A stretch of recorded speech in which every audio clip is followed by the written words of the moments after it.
Honk. And as always, the honk will lead them. What's going on, everyone? Welcome, Arvanauts. Welcome to February. It is the first stream of February, Tuesday, February 3rd, 2026, in the year of our Lord, etc., etc. It is great to see all of you. Welcome to the epic conclusion, he said, hopefully, of, not because I'm not liking it, I am, but just because that's what I wrote in my title, of Lost in the Dark, as we continue our gamebook playthrough where chat decides, illustrated by the incomparable TariToons. I am so excited to be able to do this. I was chatting with Tari about the importance of real art, and I have never been more convinced about that than by watching the work that Tari has put in on our Dragonbane stuff, which is happening later this month. Oh my goodness. You have seen, if you've looked at the Blue Sky thing, you will have seen the poster, basically her picture of the party as a whole. But man, individuals, it's like so badass. Like she's so good. I can't wait. And the campaign's going to be great. Drew's finishing up the video. It's going to be great. So welcome, Anastasia. And hi, Echo. And hi, Triffid. And hi, everybody. Welcome, Anastasia. Hello, Prince Justin. Yes, I am excited. I've heard that you like your art. That's what I've heard, that you like art. And that you do art yourself. And if that is the case, then you've come to the right place, because my friend Tari here does amazing work, and we will show off some of it in just a moment. But before we get there, just a couple of reminders about ways to support the channel. If you haven't done so already, please follow us here. Please check out our YouTube and subscribe to us there with !ArvTube. We are at a new record level of subscribers, so keep on subscribing and checking it out. I really appreciate that. Discord is !ArvCord. You can hang out with Arvanauts in between streams. Professional artist is what I love to hear. Yeah, Echo had mentioned that. All right, I'm excited for you to see what Tari does. I am a creative person in writing and in music, and hopefully in game mastering. I am not a visual artist, but my friend Tari is, so you're going to get a chance to see it. Thank you so much for the follow. I appreciate it. So we'll show that off in just a second. I mentioned YouTube and Discord. Website for this is arvanelaron.com. Financially, !Arv Shop. That's the merchandise area. Cool stuff for you and cool stuff for the channel. The Patreon is !ArvTreon. We're trying to build that back up into triple digits, so I hope people will consider taking a look. You can get custom sub badges. Sorry, that's not that one. Sorry. You can get an epic poem written for you. You can do that. Oh, thanks, Echo. Echo with the gift sub to Anastasia. Thank you, Echo. Well, there you go. See? You arrive in chat and immediately we're like, professional artist, here, have a sub. Thank you, Echo. I appreciate it. Those emotes that you can use now that you are a sub has all of those emotes. 99.9% of them are done by the same person you're going to see doing art here with TariToons. So that's awesome. So thank you so much, Echo. I appreciate that. So yes, !ArvTreon. We're trying to build that back up into triple digits. Custom sub badges from, if you subscribe to the channel, that you can use, as Prince Justin has just shown you, here, there, and everywhere across Twitch. So please consider doing that. You can also get inspirations to help our tabletop players. I have not updated any of that or the schedule yet because I was at a conference over the weekend, then I was teaching yesterday, got a bunch of stuff I'm catching up on, but I will get caught up in the next couple of days and we'll have the schedule ready to go. On the publishing front, !Icarus is my graphic novel from Athos Arts. Speaking of good art, !Library, that's my Tales and Tomes from the Forbidden Library, my 5e adventure and sourcebook from Alligator Alley Entertainment, which is out of print but is available in digital form. And hopefully soon will be in a new release in print form, I hope. You can also check out !Greyshade. That's my Greyshade IP. Greyshade, Renegade, and Heretic, the Grey Assassin Trilogy, award-winning and critically acclaimed from Athos Arts. You can get those at that link. You can get the audiobooks of Greyshade and Renegade by our very own Trent Sparks. Heretic will be out soon in audio form in the next few weeks, again, from Trent Sparks. Check those out there. And you can pre-order the tabletop role-playing game of Greyshade, coming to you from our very own Brandon O'Brien, The Rising Tides, and coming to you from Alligator Alley Entertainment. Very excited for that, coming out in the next couple of months as well. And as always, !BLM, Black Lives Matter, important to affirm and assert the significance and importance of Black lives. !Help Now, the World Health Organization page on suicide prevention. Important to reach out to others when you need help and reach out to others when they need help as well. And !Ukraine, UKRAINE, to help the people of Ukraine as they fight back against an illegal and illegitimate war with bravery and courage. And send the message, we'll do so for others in that situation in the future. We will be live until about 3:20, 3:30 or so. Then I will be signing off here, but I will be back about 30 to 40 minutes after that on GOG.com's Twitch channel for more of Pen and Pixels and more Breath of Fire 4. Got a bunch of stuff coming up this month. I'll be announcing full schedules on this probably on Thursday, but certainly by the end of the week.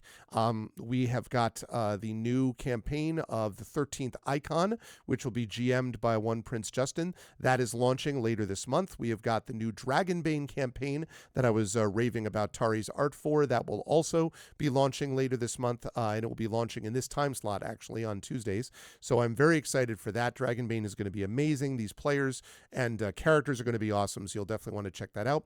And Triffid has done her usual awesome work with scheduling, which I will finalize and put together again sometime tonight or tomorrow. I'll have myself caught up by Thursday, so that's the deal with that. So with all of that said, it is time for us to get over and see some real art. So I'm going to unmute myself so that Tari knows that we're ready to go, and then I'm going to unmute her. And last but certainly not least, I'm going to head over to reveal to you, not that, but that, which is the current warm-up drawing that Tari is doing. Very, very exciting. It is good to see you, Tari. Welcome. You're here, and so is Annotate here. Everyone is here. How are you, Tari? And how's life with you? Hi, thanks for having me.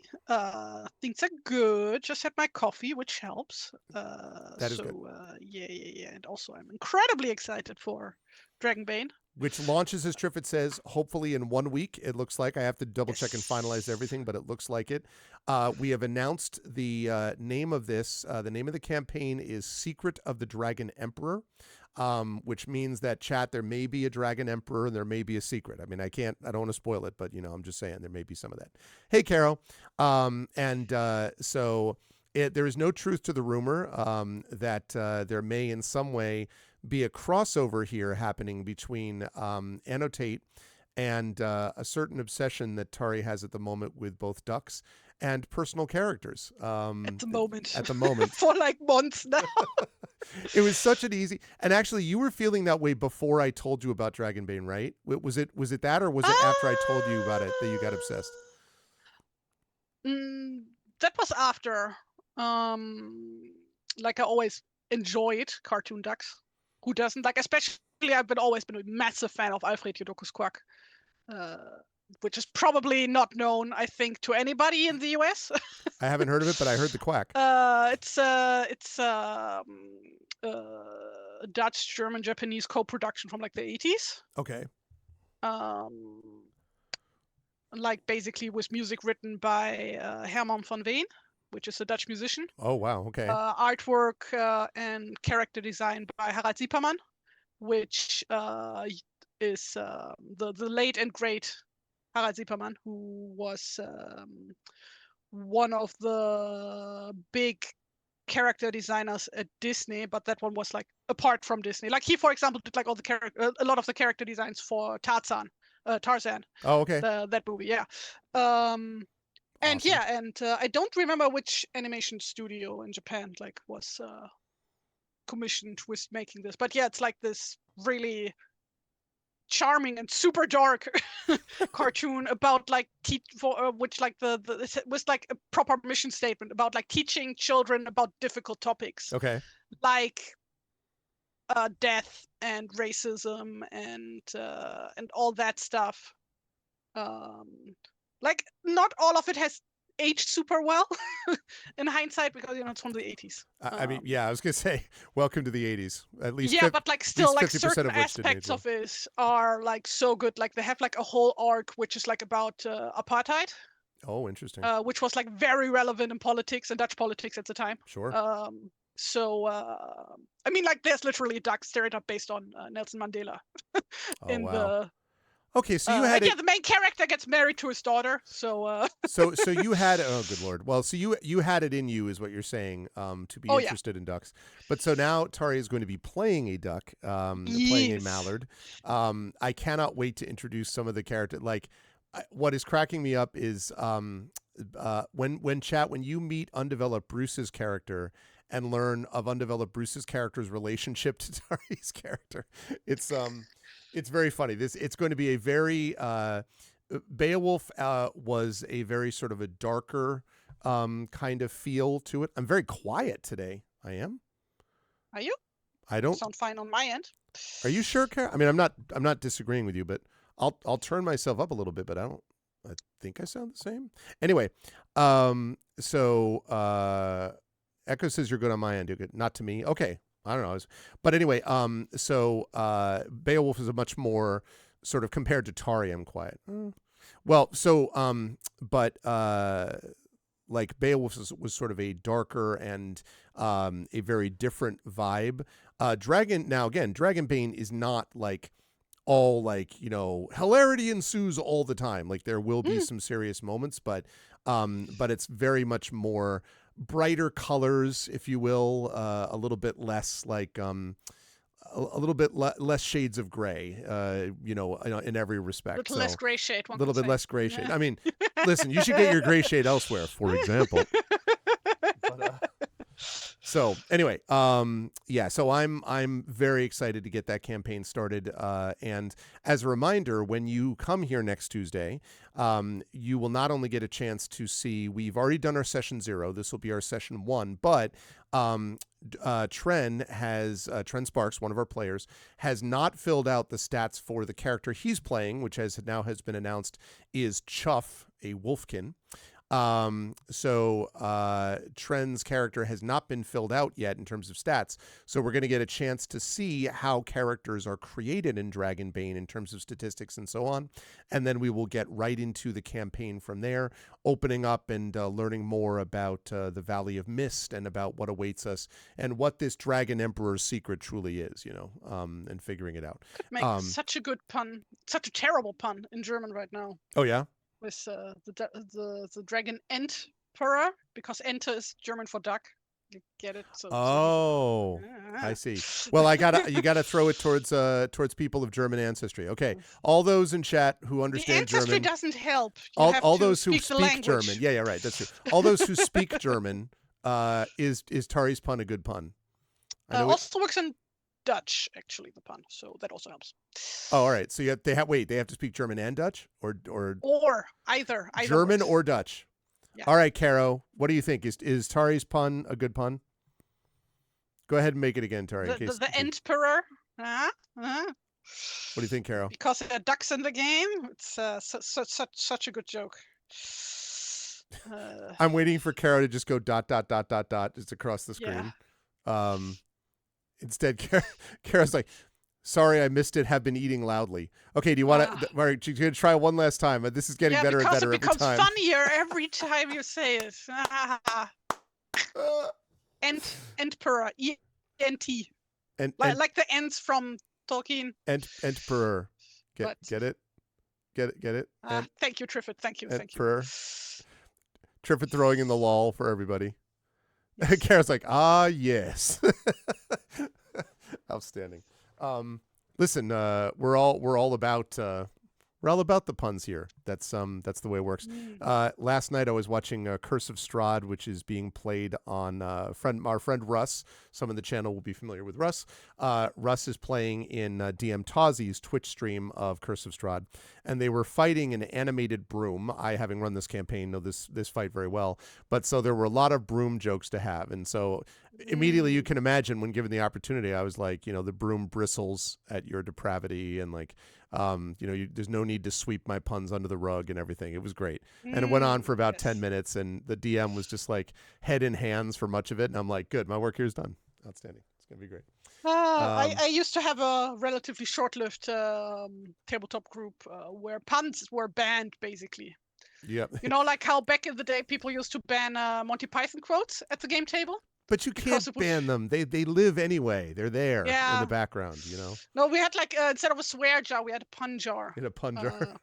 And then the money would be used to pay for snacks during the game. Oh, okay. Well, that's fair. And I agree with you, Echo. But listen, Russ has been welcome back anytime he wants, but Russ has got 3 kids, so and 3 fairly young kids too. So Russ has been a little stretched, to be honest, but Russ has said that he would like to, when things free up a little bit, come back. But at the moment, he is buried in children, so to speak. He's got tons of kids to deal with. So, but anyway, so it was fun watching some puns going. He had to give more parts of himself to the world in some way. He has definitely done that. Can confirm. Anyway, all right. So let's get into this, and let's get into our session. Before we do so, since we have our new artist friend here, do you want to show us a little bit before we get back to the warm-up drawing of what we've done previously? Tari, would you be willing to do that? Yes. So this is for our week, character Annotate, by the way. Who's this character? was a warm up last week. Yes, last week. Last session, last month. I don't know. Yep. How many weeks ago did we last play? 3 weeks ago. It was not. It was the 20th. So what is that? 2? I think it's 2 weeks. Let me confirm. Yes, 2 weeks. So yeah, and I had to remind Greg of who Jamiroquai is. Yep, because I was like, what? No, I guess, like probably not as famous in the US, probably because he is from the UK. So maybe. But I definitely have heard of Jamiroquai, though. I just for whatever reason I saw this and all I kept thinking was like, I came in like a wrecking ball. It has nothing to do with that. I don't know Bit why. older, that song. I know. I don't get it. I don't get it. All right, so this is your warm up drawing. Right, then we had like the whole thing. What does a holy symbol look like? Yep, the holy symbol of Irfanti. So I designed one and was like, oh yeah, it's like underground and it's a spider, and also and it's like weaving, and we already met spider robots, and so yeah, a spider. Yep. So because no one's ever seen any spider themed deities in the underground before. No, that never happens. Fairly original. No. Ah, yes, the toilet monster. I still continue to think like I love this image where you were just kind of like, I'm going to make something so terrifying. This weird spider blade, vaguely mantis looking thing that jumps out of a toilet. Anastasia loves spiders for real. So Anastasia is I don't know if you heard any of this before, but so Anastasia is the professional artist who is a friend of Echo's and has just been given a sub by Echo and wanted to come by and see some of this art. So so that is welcome. Yes, so we've got this. All right. On you go. So we had the toilet monster. Yes, and then we finally got out so good. of the dungeon. I love this drawing so much. It's the one that and that is going to be the sort of like a segue for us today. What's your favorite one of the ones that we've done, like from any of the sessions? Would you say, like, because I was trying to think about to check again what we did. Oh, that was a stupid map. Go away. Was the character design. That was when we woke up in the cave. That was a spider robot. That was a good one. I like that one. That was a memory. Oh yes, the one that she loves. Yes, her girlfriend. That was that warm-up. Yeah, the freeze on that for a minute. I just so you can see Anastasia that very very good. I just oh man. Oh yeah, that one was a good one. The stealth one. The lack of stealth one. We have developed her into like one of the loudest people of all time, even though I'm not sure the book meant to sell it that much. But like, right, exactly. Is it behind me, Caro? Exactly. At that one robot we had to repair. Who got us out of the temple? Yeah, he broke us out of the temple. And that's then last session. Already. All right. So I think like this one. I love that. Like also because I so rarely do backgrounds, like landscapes. I mean, it's just so evocative, and like the shadowing and the it's just really really good. Anastasia also loves jesters. Well, let me tell you, we've got us this character who, by the way, is a rogue, and has the background of being an entertainer. And I should say that we have a repaired and overworked temple defender who has since run away. Just quickly in terms of story, for those of you who have not watched us go through this. So everyone gets to vote on the decisions that this character makes. This character wakes up with amnesia, so we actually didn't know what she was for the first quarter of the book. But then as time goes on, we've learned out more about her, and it turns out that the king actually sent her to investigate what had happened to the gnomes that were living in this facility. Spoiler alert, they didn't make it. Pretty much a bunch of the gnomes have been slaughtered and killed, and bad things have happened to them. We still don't know what, except that we are now close behind whatever it is that did this to the gnomes, which means at some point I presume we're going to encounter it, which I don't know whether I'm really looking forward to that or not, but that it is what it is. While we were down there, though, we have gotten some padded experimental armor. We have gotten a +1 short swords. That's good.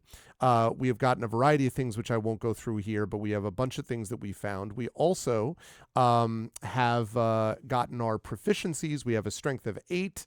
Strength is not our thing. We have a con of 14, pretty resilient. Dexterity 15, very agile, as you might expect. 10 intelligence, we can hold our own there. Some wisdom. We've learned a bit of experience, the wisdom of experience, maybe. We're likable. That's the charisma 13 point there. We have 9 out of 10 hit points. We have 14 armor class and 5 rations as we get rolling here. So we are... So yeah, that's the drill. That's where we are. And we're going to fire up some music, and we are going to get right into it. Our save point here is 3C. We're in Act 3, which is the final act of the book.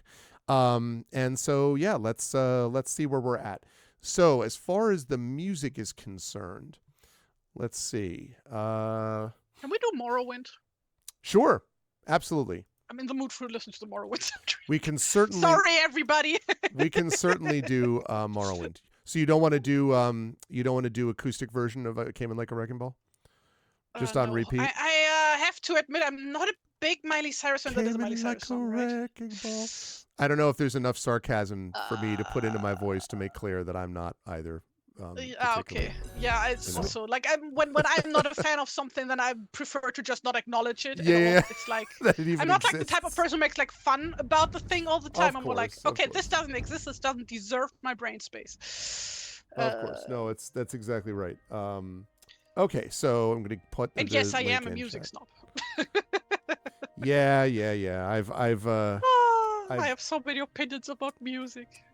She has quite a few musical opinions. Yeah. Many of them are I'm not as bad as a guy from High Fidelity.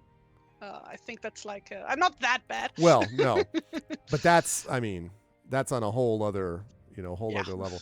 All right, just before we get started, chat, I'm going to show you. This is for those of you who come to my streams for this reason. I just want you to see that Ganesh has joined us. My cat has arrived. One of my cats. And Ganesh is hanging out with us over here. So Ganesh, after wet sag. Unsuccessfully trying to get into our laundry room where he's not supposed to be, has the run of the house. Well, he looks like a laundry bag, so yeah, makes pretty sense much. He wants to be in there. Pretty much. I love the tail and everything. It's one of the greatest things about having these cats is how comfortable they always are. That's nice because I look at them, I'm like, you know what?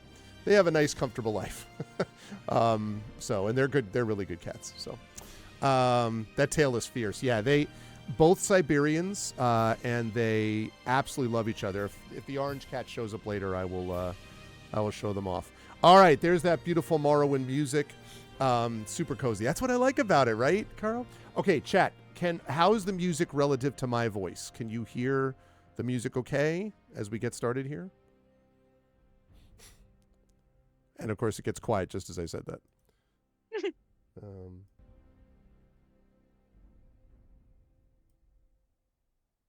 right, come on, music. Here we go. I'm not even an Elder Scrolls fan, but I really just love the music in Morrowind. I love Skyrim, and I do love the music. Well, really? I do love Skyrim. I mean, mostly because it's been modded multiple times. Gregory. Yeah, I know. I love that. No, but like as we've talked about, like Morrowind, I could never get into. I tried multiple times. I don't know. I bounced off it, but I always love the music. Oh, Jeremy Soul, why do you have to be the way you are? Okay. Oops, sorry. That was a little too much. All right, good, lovely. You love ESO and Skyrim and Oblivion. I played a bit of Morrowind, but not much. I did play a bit of Elder Scrolls Online. I wanted to like that better than I did, and I played it, and I was like, I played it, and I was like kind of having an okay time, and then I got to the end of like 3 or 4 hours. I'm like, what did I just do? Like, what was the story? And I'm like, yeah, I don't think this is clicking for me exactly the way I might have hoped. So, okay, let's get into this. So, chat, I want to show you the map where we are right now. At the bottom right, you can see the map. This is not Tari's map. On the bottom right, it is the map provided to us by the book. but you can see where we are right now. So we right now are in 3C, which means that if you look, it's basically the middle, almost the center of your screen at the top section. So basically top center almost. You'll see there's some rock formations and so on. And that's C. That's where we actually went last time. So the best part of ESO is Morrowind. Oh, that's interesting. I never got that far. Okay. So a waterfall cuts... Oops. What happened? I What? clicked the wrong thing. Oh, okay. I was like, mountain stream. You're like, whoops. I was like, you slipped into the stream? Like, a waterfall cuts through the mountain ridge, making Prince Justin super happy. Because Prince Justin's a wonderful photographer who loves waterfalls. So do I. I like waterfalls a lot too. Cascading down into the stream below. The only crossing, an old wooden bridge, has collapsed. Jagged moss-covered stones fill the stream bed, making any attempt to cross it a treacherous endeavor. The bridge was carved from had been carved from a contorted white-barked tree. Budding twigs of yellow leaves have sprung from its crumbling stone foundation. On the other side of the stream, a winding, narrow path climbs up the valley wall towards a cavern entrance at the top. You can faintly hear the sound of a hammer striking metal over the burbling stream. It seems to originate from somewhere inside the cave, and that gives us our first choice of the day. So we have the following choices. We could use athletics to jump across the stream. We have +2 on athletics, but we have +2 on athletics. Strength is -1, so we have a total of +1. And that is a DC 13. We could use acrobatics to balance on the rocks to cross. Now, we have +2 on acrobatics, and we already have the +2. So we really have, well, we have a total of +2 on acrobatics there. So, also DC 13. So we could do that. We could see if there's another construct. And that's perception, which we do have expertise in, so that's +4. Survival, which is just +1 because of wisdom.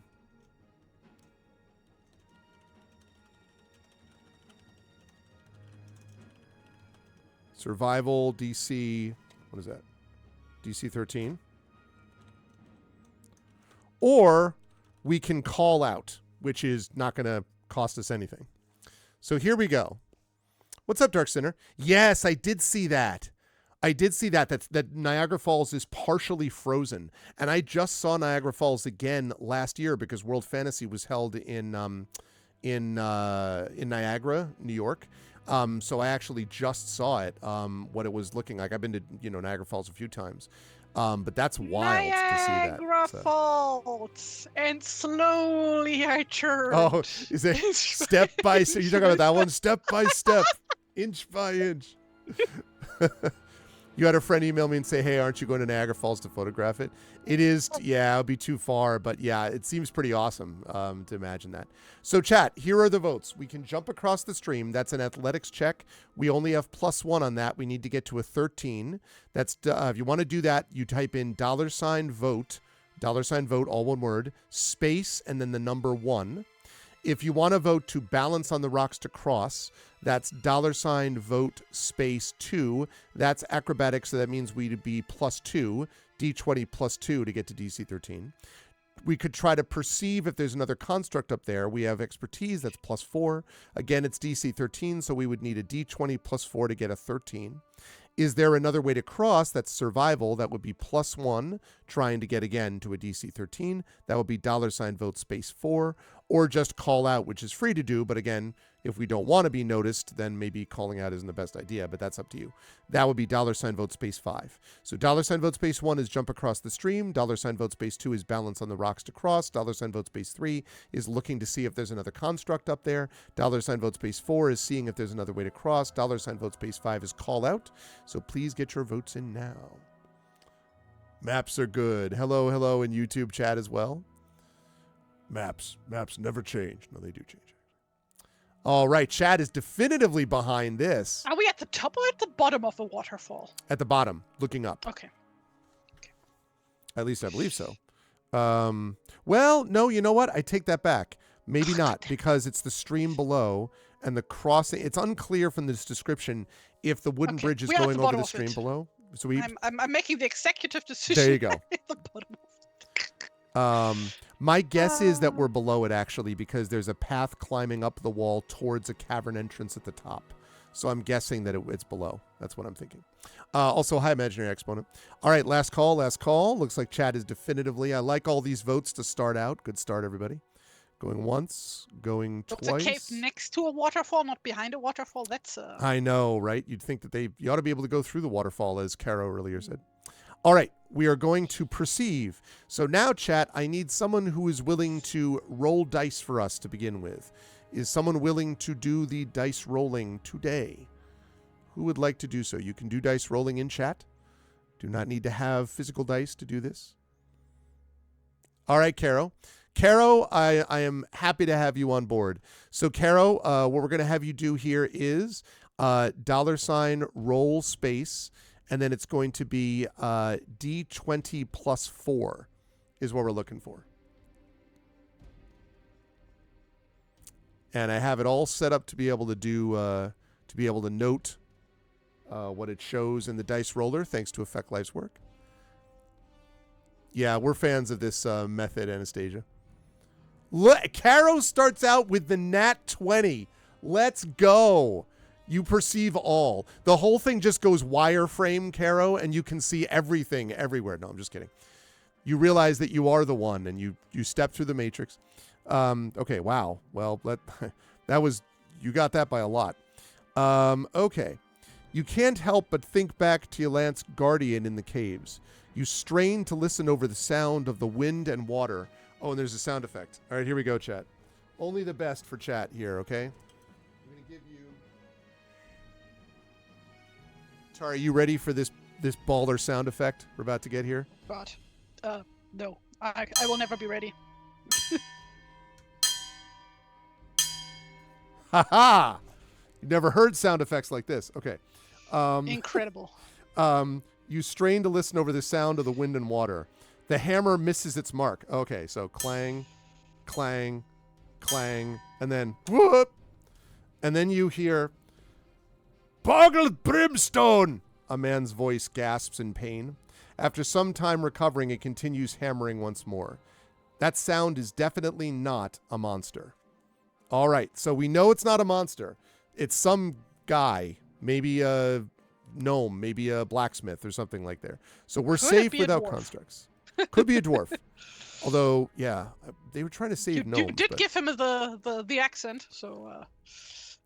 Just because you're making the assumption that Scottish accents automatically mean dwarves, I have more nuance than that, okay? Maybe it's... Who teaches Lord of the Rings at uni? I don't know what you're talking about. All right. So, chat, it's definitely a monster up there, not another Scottish blacksmith. One of these days, I'm going to make it some different accent. Welcome to my cave. I am a blacksmith. And then I'll just wait and look at people. Or perhaps I could make a really, like, hello, welcome to my blacksmith cave. I appreciate that you've come to see me. Perhaps if you wouldn't mind giving me a spot of help, I might be able to give you a +5 Warhammer. Something like that. There you go. Blistering barnacles. Hell yeah. So, okay, we're back to where we were, chat. Now we know it's not a monster. So now how do we get there? $ vote space 1, we're going to jump across the stream. $ vote space 2, we're going to balance on the rocks to cross. $, which is acrobatics. $ vote space 3, use survival to see if there's another way to cross. $ vote space 4, call out. You wish you could do accents? Yeah. It's helpful to have some in the back pocket when you do a lot of game mastering, as I do. But there are sort of familiar tropes in terms of like the Scottish dwarf blacksmith, or frankly, it's hard to imagine dwarves. It's funny though, because if you listen to the NPR version of The Hobbit, Lord of the Rings, which is like early 80s, the dwarves there are very much like, well, bring out the instruments. I will come forth. Like, it's slightly wavery old man voice, and it's very much not by Durin's beard. It's not one of those deals. So, although when the guy comes out, the way that he does the audio for when Thorin comes out to fight in the Battle of the Five Armies, it is pretty badass. He's just like, to me, dwarves and men, oh, my kinsfolk. Very cool.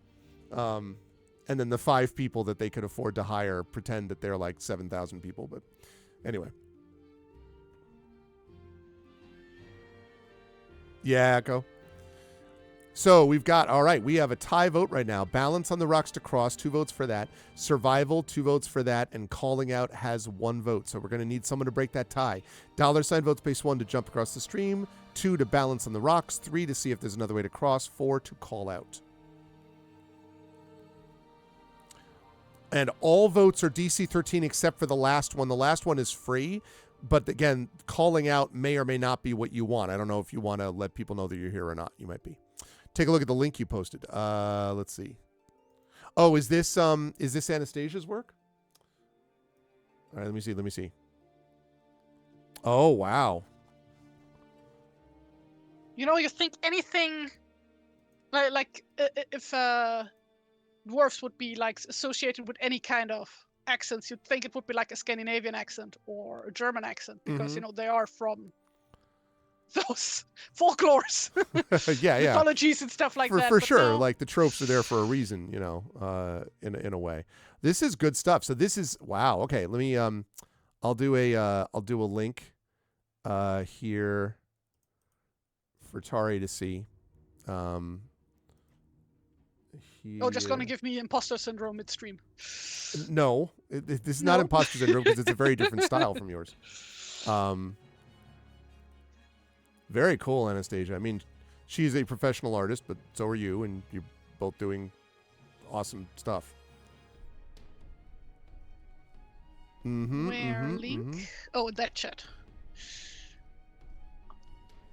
Let's see. Oh, damn. That's really nice. Good stuff, Anastasia. I have officially followed.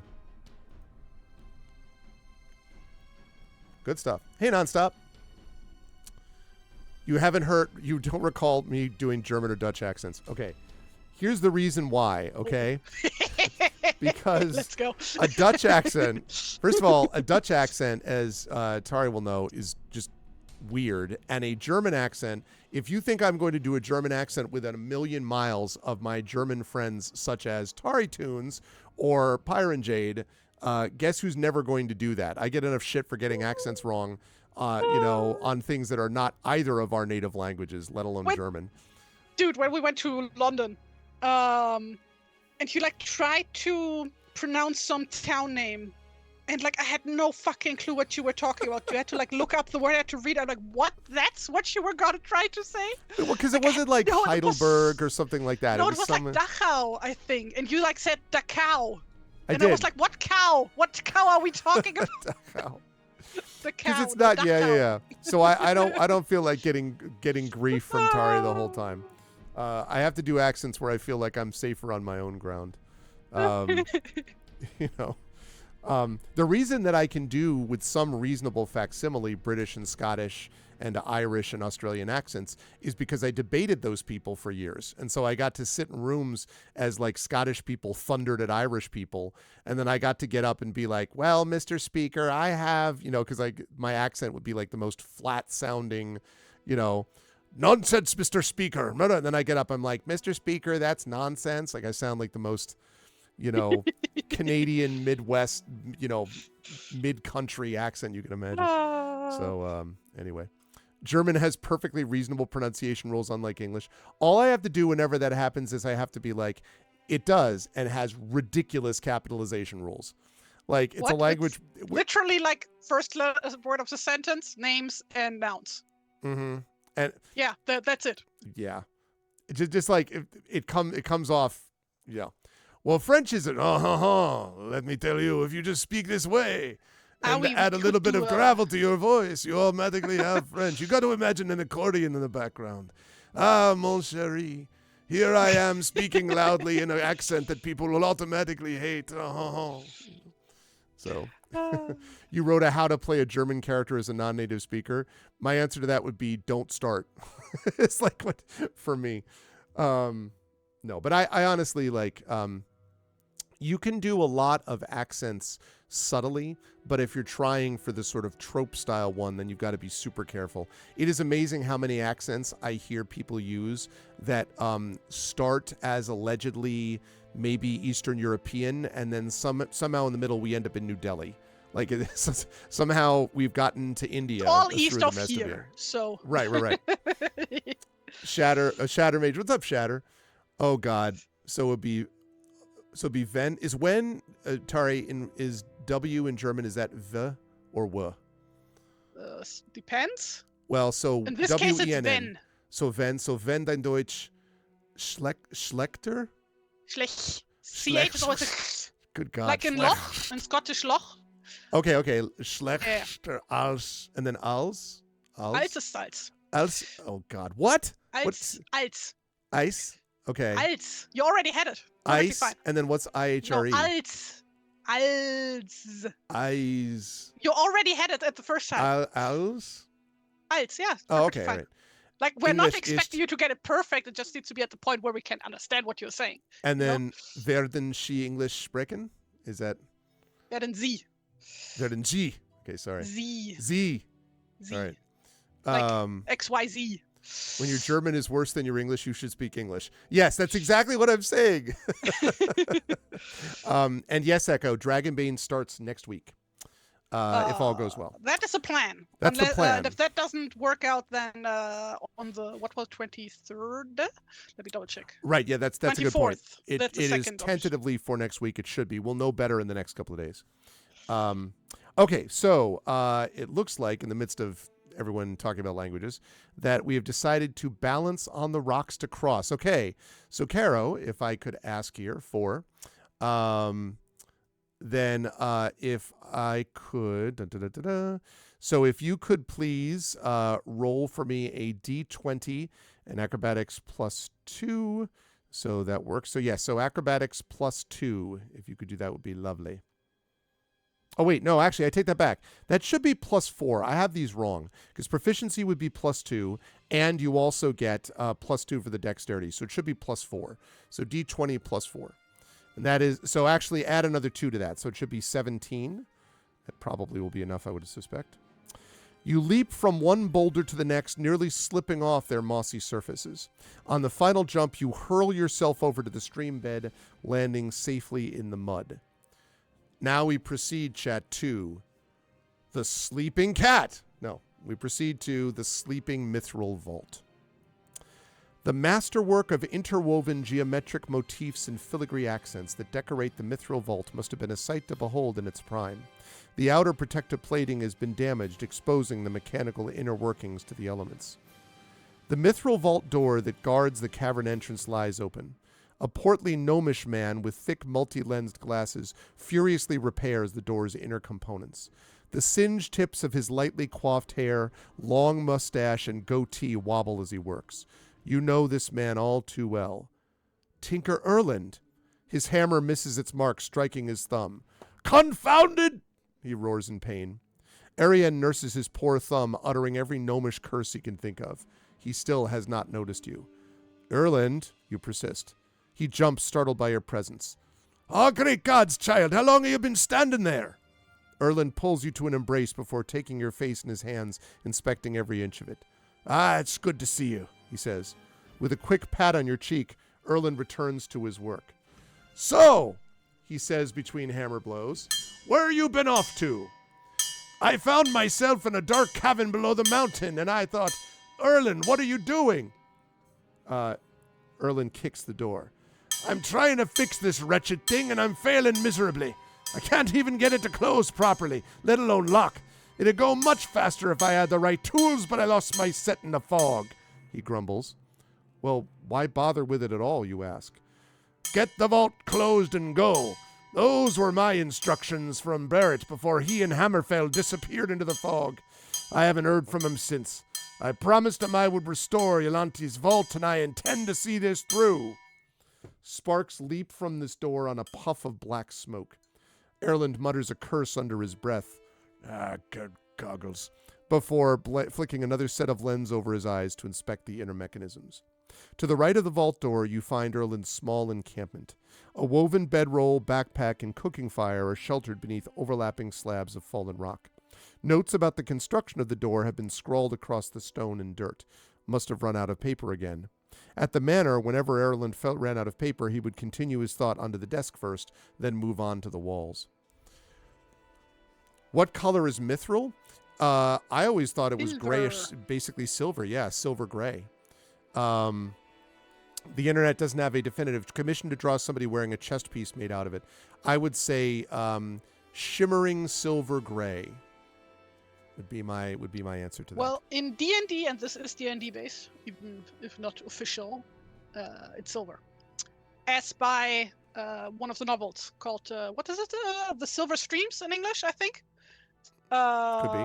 It's like the first Grist novel to come out, and it's literally just a Hobbit clone.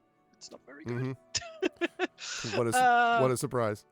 Yeah, no, but yeah, in that one they go to the Token Dwarfs' ancestral home kingdom that has been taken over by orcs or whatever, and a dragon. There's also a dragon, of course. And there's like mithril mines. So, and they call it the Silver Streams. So yeah, Silver Streams. I agree with this. Also confirmed in the way that it's described in Lord of the Rings. So I can confirm. Okay. Too exhausted, you stumble over to the bedroll and collapse. You hardly have time to stuff your pack beneath your head before you fall fast asleep. You dream of the caves behind the temple. The endless labyrinth of tunnels overgrown by bright blue fungus twists and squirms like wriggling grubs. You scream, but no one hears you. But it's not the end. You sleep long enough to regain some health. Okay, so regain hit points by rolling one hit die and adding our Constitution modifier. Insofar as we already had a 9 out of 10, that means that whatever we roll is just going to be 10. So I'm just going to give us the full one there. And then continue with the task at hand. You startle yourself, snoring yourself awake. Wiping away the trail of drool that sticks to your cheek, you sit up looking around. Erland is tending to the fire, roasting something delicious smell over the embers. Okay. Oof. Wrestle that sentence to the deck. Roasting something delicious over the embers. How long was I asleep, you ask him. About an hour. Take this. Erland presses a bowl of roasted yam and fried eggs into your hands. Ooh. Let me think about that. I don't love yams or sweet potatoes. Could I deal with it if it had eggs? I don't really like sweet potatoes. I don't know why. I like yellow potatoes, like not just the regular potatoes. I like yellow potatoes, and I like potatoes, but I'm not a big sweet potato guy. But anyway, I like fried eggs though. You eagerly accept it, shoveling down the warm meal. So what happens now, you ask Erland as he collects his portion from the fire. I've been converted to sweet potato goodness. Somebody send him some sweet potatoes with raisins in them. No. You ask Erland as he collects his portion from the fire. He sits on a nearby rock, tugging at his goatee. I haven't hardly bunched an inch on the vault. I suppose you're willing to wait a while. We can leave together once I see this through. If you're willing to go without me, I understand, he says with a smile. I wouldn't want to keep you if you're sick of waiting for my sorry old bones. All right, so we have to choose one action from the list below to, quote, interact with the world around us. Seems a little stiff, but okay. All right. So we have a variety of things that we can do. So, oh, sure, Cave of Time. I, like every, red-blooded nerd of certain ages, had a lot of the old Choose Your Own Adventure. There was the Yeti one. There's one where you're like trying to get through this frozen landscape, and okay. Do we have now our next book, or what's happening? I like doing ones though that aren't like strict just Choose Your Own Adventure, because. But I don't know. I could see. There's I have a couple by Rose Estes, who is famous for the D&D Choose Your Own Adventure ones. Okay, so here's what should we say? Are you all right? Whoops, not writ. All right, Erland. That's insight, which would be +4. We have expertise in that. DC 13. We could say, Erlen, do you mind if I have a quick look around? That is, let's see, investigation, DC 13. And investigation is just flat. It's a flat roll because we don't have expertise or proficiency in it. I wonder what I can see from here. That's perception.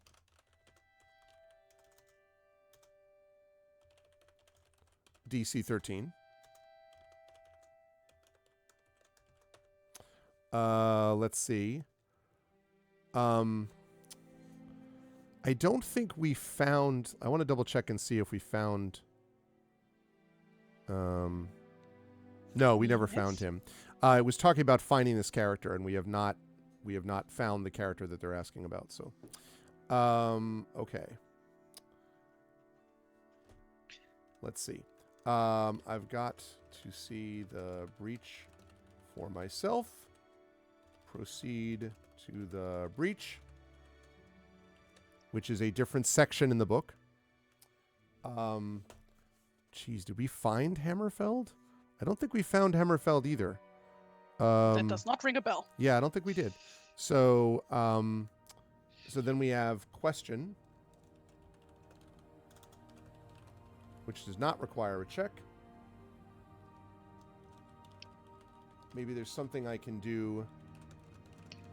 Help, which does not require a check. It means we go to vault repair. Or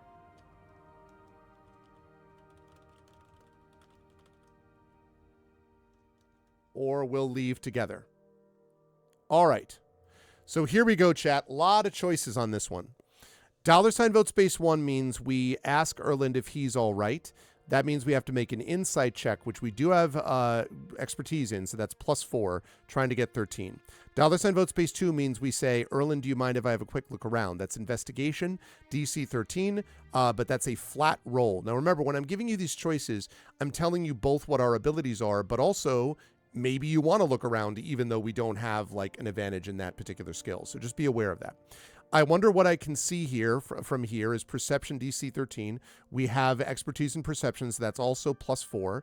D20 +4. That's $ vote space 3. $ vote space 4 means I've got to see the breach for myself, which means we proceed to the breach.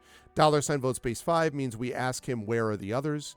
$ vote space 6 says maybe there's something I can do to help, which means that we go to the vault repair section and try to help with that. $ vote space 7 means we wait for him, wait for Erland, and then we leave together. So get your votes in, please. Once more to the breach, dear friends. Once more into the breach. What is it from originally? Once more into the breach is from Henry the Fifth. Okay. Once more into the breach. I often use this when I talk to my colleagues at the beginning of a semester. Yeah, with a lot of these types of quotes, I mainly know them from Baldur's Gate 1 and 2. Listen, that, because like all the characters do is like quote other stuff all the time. It leads back to Shakespeare eventually. That's yeah. You talk about let us sit on the ground and tell. Oh, here's okay. All right, Tari. This saying, let us sit upon the ground and tell sad stories of the death of kings. What's that from? What play? Shakespeare. I have no idea. It is from. I should also mention that I never had Shakespeare at school, so. That's okay. We'll get you educated slowly. It is from Richard. I did work at a theater for a time, but well, there you go. We only did Romeo and Juliet, so which is my least favorite Shakespeare. Yeah, so. Well, it's got issues. I agree. Although it did lead to a brilliant musical in West Side Story. Okay, Prince Justin or anybody actually, while you're doing this vote, again, make sure you get your votes in, and while we're waiting. Tell me, chat, without using, I'm swearing you to honor here. What is that quote? Let us sit upon the ground and tell sad stories of the death of kings. What Shakespeare play is that from? It is not one of the more well-known ones, but it is not completely obscure either. He has plays that aren't well-known? Less well-known. It's not like it's from Hamlet, like everybody knows about Hamlet. I or don't Macbeth. know. Prince Lear, that one has kings in it, right? King Lear does, but yes. King Lear. Oh, Prince Lear is from The Prince Last Lear was Unicorn. the prequel that never actually took off. Yeah, Last Unicorn. That one is about Prince Lear. So it yes. That Lear, L-I-R Lear, yes. No idea. I'm just like Tara. All right. Any guesses, Chad? Any guesses? The answer is Richard II, which is, everyone knows about Richard III, which has the hunchbacked form of the Duke of York, who is not actually in real life a hunchback, or at least not to that extreme. Richard II. So it's not Richard III, it's Richard II. Let me see. What's another one that... this one should be easy. Not necessarily, I'm not saying for Tari per se or anyone in particular, but I think this one is one of his best known ones. Howl, howl, howl, oh, you men are made of stone. You know what that's from? No idea. I think it's not from Midsummer Night's Dream, because that's one of the few that I've seen, actually. It is not from Midsummer Night's Dream. You're correct. Howl, howl, howl, oh, you men are made of stone. That's Ian Holmes' version. Anyone know? Any guesses? Don't forget to get your votes in while you're thinking of Shakespeare. Don't forget to get those votes in, chat, while you're also doing this.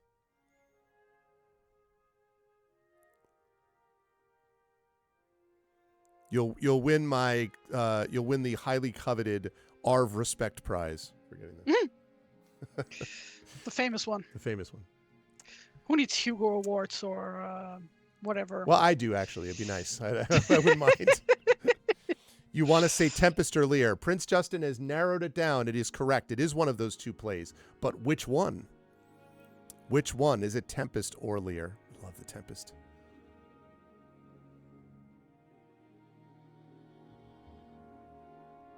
I probably should read more Shakespeare, because I feel like allegedly a lot of fantasy literature draws directly from Shakespeare, and I feel I would get more out of a lot of the books that I read. I agree with you, but you should watch it as much as read it, though, Tari, because it's really meant to be seen as much as anything else. Yeah, true. It is King Lear. When he carries the body of his daughter Cordelia in, holding her, and says, howl, howl, howl, you are men of stone. King Lear is brilliant. Utterly, utterly, utterly, utterly brilliant. Yes. However, having said that, there are some great things to be had from The Tempest as well. One of my favorite speeches in all of Shakespeare is the monologue given to Caliban, of all characters, who, by the way, I'm positive that Tolkien was thinking a little bit of Caliban when he was making Gollum. Almost certainly he was, because of the nature of what Caliban is as a character. Brilliant, brilliant stuff. Let me see if I can... I don't have that fully memorized. Isn't that also the name of a famous sword, Caliburn? Who was that? There we go. Caliburn, because that smells of Arthuriana. Okay, this is the one. Get out of here. I don't want that. Right. Be not afeard. I'd have to do the voice. Let me see if I can do the voice for this, and then we'll keep going, chat. Anastasia may be noticing this happens. We get occasionally sidetracked here, but so Caliban, in describing his island, says, let's see if I can get the voice right. Be not afeard. The isle is full of noises, sounds, and sweet airs that give delight and hurt not. Sometimes 1,000 twangling instruments will hum about mine ears, and sometime voices that if I then had waked after long sleep will make me sleep again. And then, in dreaming, the clouds, methought, would open and show riches ready to drop upon me. And when I waked, I cried to dream again. Absolute chills, because it's coming from a character that everybody, including Prospero himself, believes to be an irredeemable and unrepentant monster. Not so.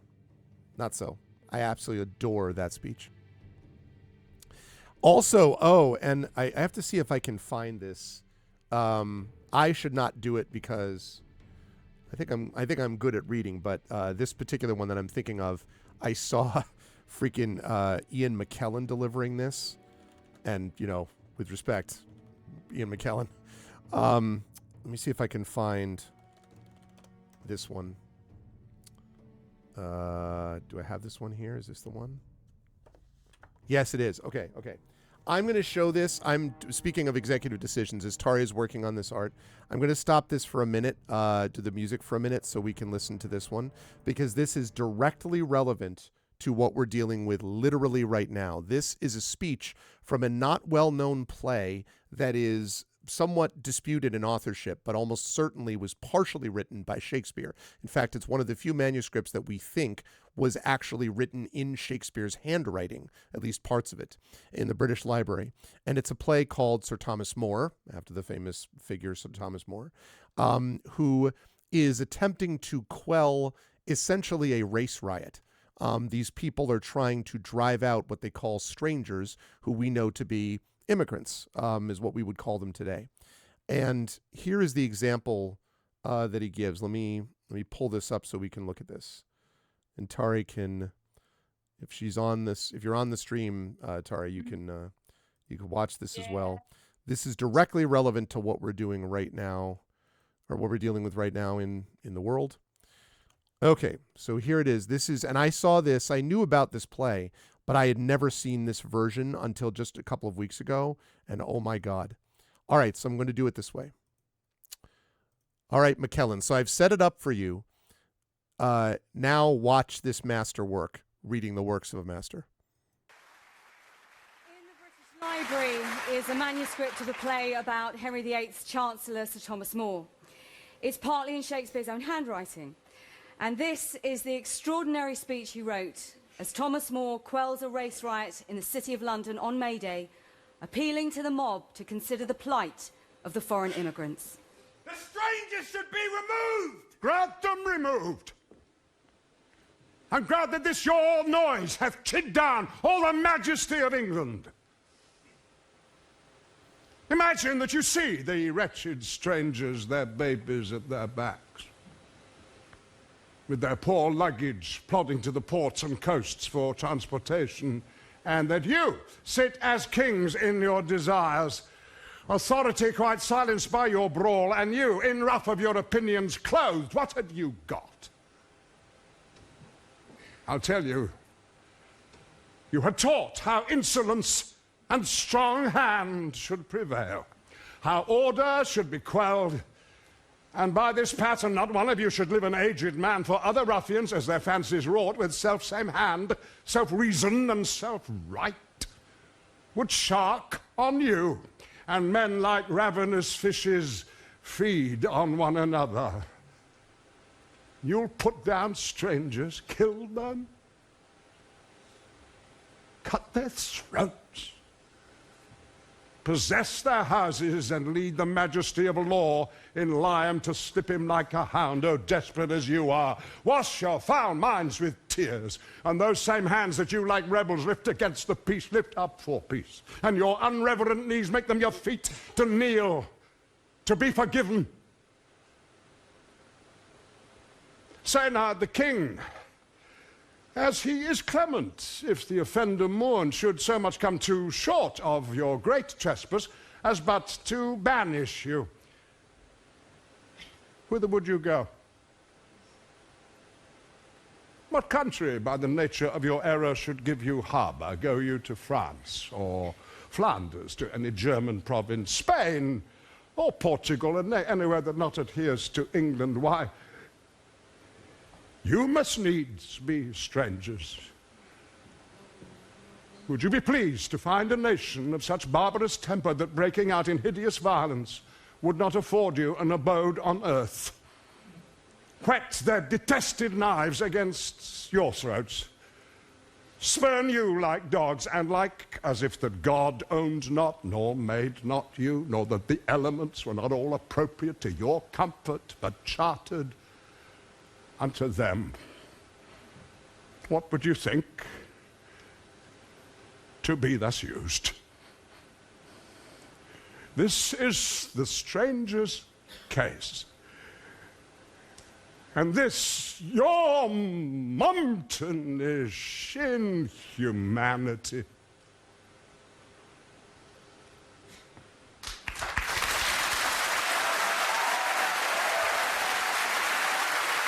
I mean, yeah, this is 2016. Unbelievable. Because for those of you who, are not, as I teach Shakespeare, so I'm used to the language, but for those of you who may not be, think about what the argument is there, right? The argument is these strangers, they're babies at their backs, right? So imagine what it looks like to see these people going with their children off to the shore. What would happen if you received everything you wish and they were driven away? What would happen then when someone does this to you? What would happen if you are banished by the king? Where would you go? To France or to Germany or to Portugal or someplace else? What would they do to you? You would become the detested stranger. They would, he says, whet their knives upon your fair flesh. What would you then do if you were driven? And this is the stranger's case. And then in one of the amazing turns of phrase, which only Shakespeare can do, this is your mountainish inhumanity. Mountainish inhumanity. Staggering. And so when people talk about the idea, like, really, what's so different about Shakespeare? What's different about Shakespeare is that Shakespeare, a bigoted Elizabethan, undoubtedly, wrote that, which is dead on exactly what we're dealing with in this country right now in 2026, right this second. And then it's McKellen to bring it home. I mean, just insane how good it is. So anyway, thank you for indulging me, everybody. But I posted it on Blue Sky as well, Prince Justin. I think that is extraordinary. And anyone who wants to tell me that Shakespeare is not relevant can go yeet off into the sun and watch this and tell me that he's not exactly relevant to right now. My God. And the line about the idea of to be treated as if God made not you. So brilliant. To not say as if God didn't care about you, but to say as if God made not you, as if you were not one of God's children. It's just staggering. So good. I saw McKellen deliver that speech a few weeks ago in the car on my way home from work. I heard it first, and I literally, this is 100% true, pulled over into a rest stop and opened up the video and watched it again like 5 times in a row with my mouth open. I couldn't believe how dead on it was. And as I say, I'd heard of the play, but I didn't know about that speech because it's almost never performed. Just brilliant. Anyway, sorry, Tari. Sorry, everybody. I just, all good. Had to, I find that deeply moving and especially relevant to today. Right. What were we doing? We were playing music and playing a game and doing all that good stuff. So, yeah. So good. Okay. In the meantime, yeah, I highly recommend you go find that speech. He also talks about it. He delivers it elsewhere. He delivered it at the Oxford Union and like other places. And it's slightly, if you go find the original play, there are some parts of the play that he cuts from it because it's like things that are for the plot that don't make any sense, that don't matter for the speech, and you don't need for those, that he moves them around. But like, oh, well, thanks, Carol. I just so good and deeply moving and deeply relevant. And that, to me, is maybe the most hopeful thing of all, that a person who would be a person of his time, whenever somebody says, like, well, so-and-so was of his time, Shakespeare was of his time, but he wrote beyond his time. He wrote beyond his time with Othello. He wrote beyond his time with Shylock and the Merchant of Venice. He wrote beyond his time with the way that women are represented in Twelfth Night. He wrote beyond his time with As You Like It. He wrote beyond his time in Measure for Measure. He wrote beyond his time with Lear. He wrote beyond his time with Hamlet, a modern man who is expected to conform to a non-modern sensibility. He wrote beyond his time all the time. And like, that's what makes him so extraordinary. And that's why his stuff is still as relevant now as it ever was. And if you have someone who can help you learn and work through the language, and you get to see it performed, when he says, your knees make your knees feet. You're like, what does that mean? You're like, oh my God, he's talking about get down on your knees and beg forgiveness for your mountainish inhumanity.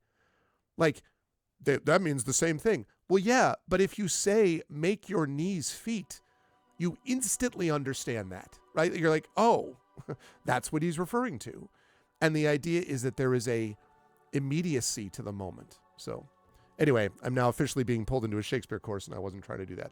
Sorry. If you go to St. John's and take my Shakespeare course in the spring when I'm teaching it, you'll hear more. But oh man, so good. All right, whew, we're here. We're back. We're so back. Stream the lectures. I wish I were allowed, Big Boss. I wish I were allowed. Technically, we're not really supposed to do that unless you're a St. John's student.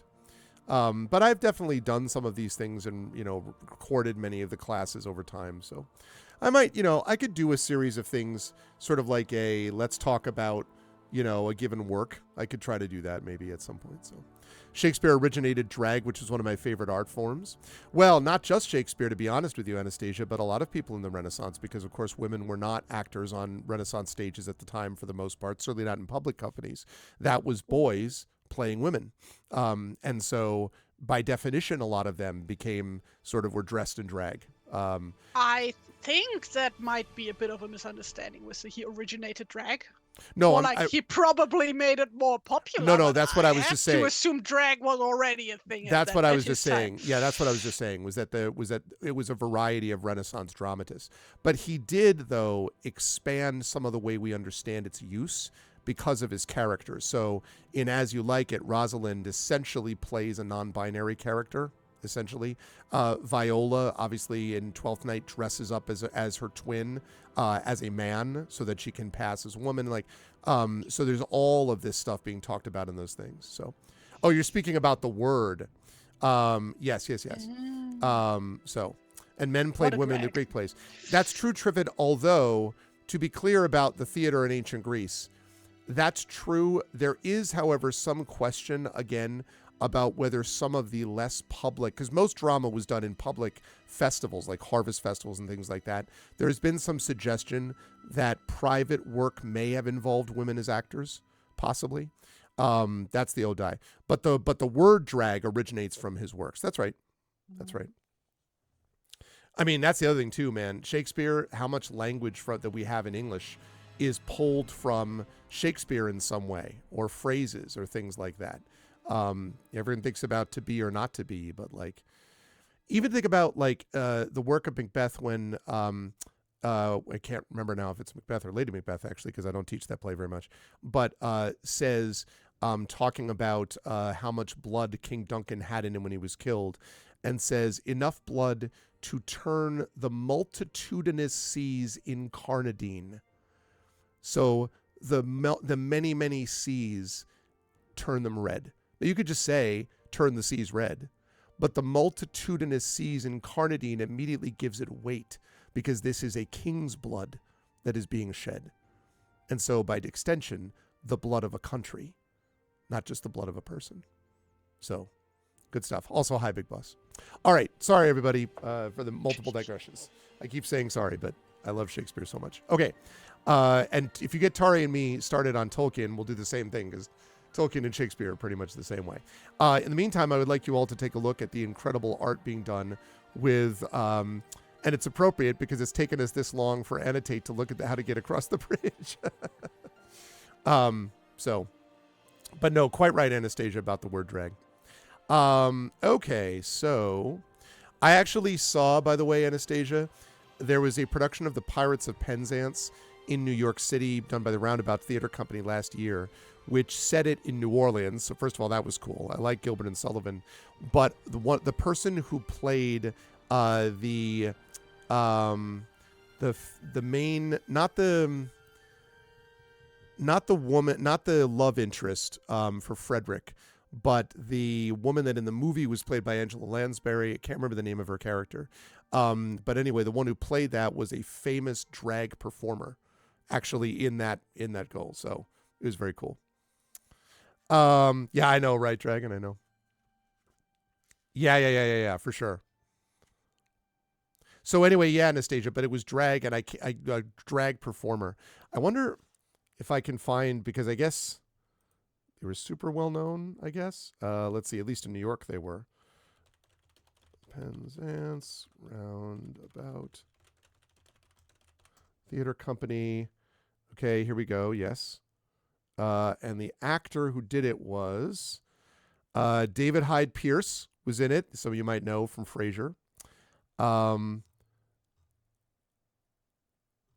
Okay, give me the cast. Ruth, that's right. Jinx Monsoon. Who's a well-known... I know her. You know Jinx Monsoon?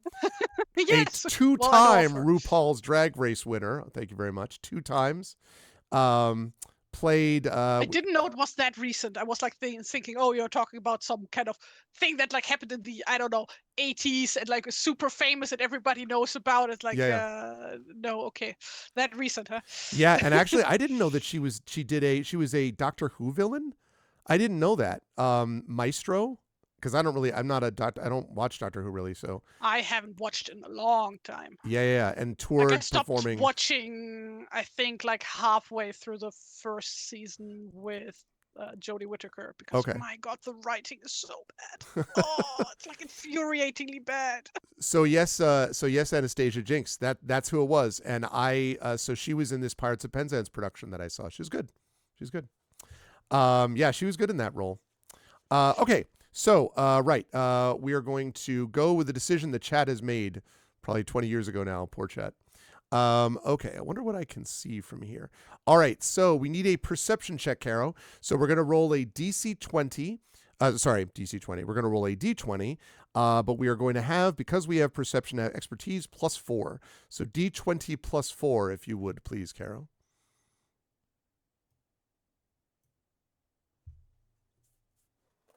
A 14, that is just enough. I'm knocking on wood furiously. So far, Caro is yet to fail today. So far, so good. Okay. Mother, can you hear me? Okay. It must have been nice to live here. You imagine what it would have been like guarding the vault as you look out across bright wildflowers dancing in the grass. The pleasant thoughts are cut short as your eyes pass over the withered husks of former clerics staining the lawn. Your view of the sky is restricted between the valley walls beside you and the immense terraced fields ahead that stretch up to an even plateau. You can see a lone building at the very top, a barn standing against the bright blue sky. The mountains beyond peek out from the other sides of the fields. A way out. Ah, so we need to go to those terraced fields that go up to the plateau, and that may lead us to a way out. All right, that's good to know. Okay, so that was our perception there. So now,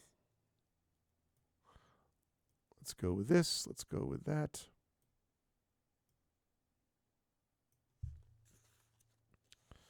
It says a way out. Can you give me a description of our gnome friend again, please? Certainly. So he has got... He has a mustache, I remember that lightly singed tips of his lightly coiffed hair, long mustache, and goatee, wobbling as he works. Plus he has goggles with apparently like 5 different sets of lenses or something. Lightly... How do you spell quaff? Quaffed. Q? I don't know whether they... I think they spelled that wrong. Well, I mean, it's a French word, so I'm assuming it's like spelled like coiffeur. So yeah, yeah, they spelled it wrong. C something. They meant coiffed as in Coiffed, I think is what they actually mean, not coiffed. But they spell it as lightly coiffed hair, which would mean lightly drunk hair, which is not actually true. Coiffed. If someone has neatly coiffed hair, they have very carefully arranged hair, is basically what it means. But his is lightly coiffed. Lightly arranged. Yes. Lightly. And definitely not lightly drunk, which is what the book said. Quiffed. I don't know that I know what. Oh, well, no, I don't think so, Carol, because lightly quiffed would mean. It would mean a I'll mohawk. Yeah, I just think they got the word wrong. Ooh, I can give him a mohawk. We I can make I guess both so. true. But it's got to be a light mohawk. Is there? Well, it's blonde, so. Hey. Very cool, Anastasia. Very cool. Tintin. Yes, that's okay. Yes, like the Tintin look. Okay. So Right. cowlick? Like a cowlick would be what Caro thinks. But possible, quite possible. Okay. All right, so we go back up to here. All right, Chad, here we go. So now we have only 6 choices. We ask Erland if he's all right. Insight DC 13. Again, that's D20 plus 4. Erland, do you mind if I have a quick look around? That's investigation. That's just a flat check. We need a DC 13. I've got to see the breach for myself. That means we go to the breach without him. Where are the others? We ask him, like, where are the others?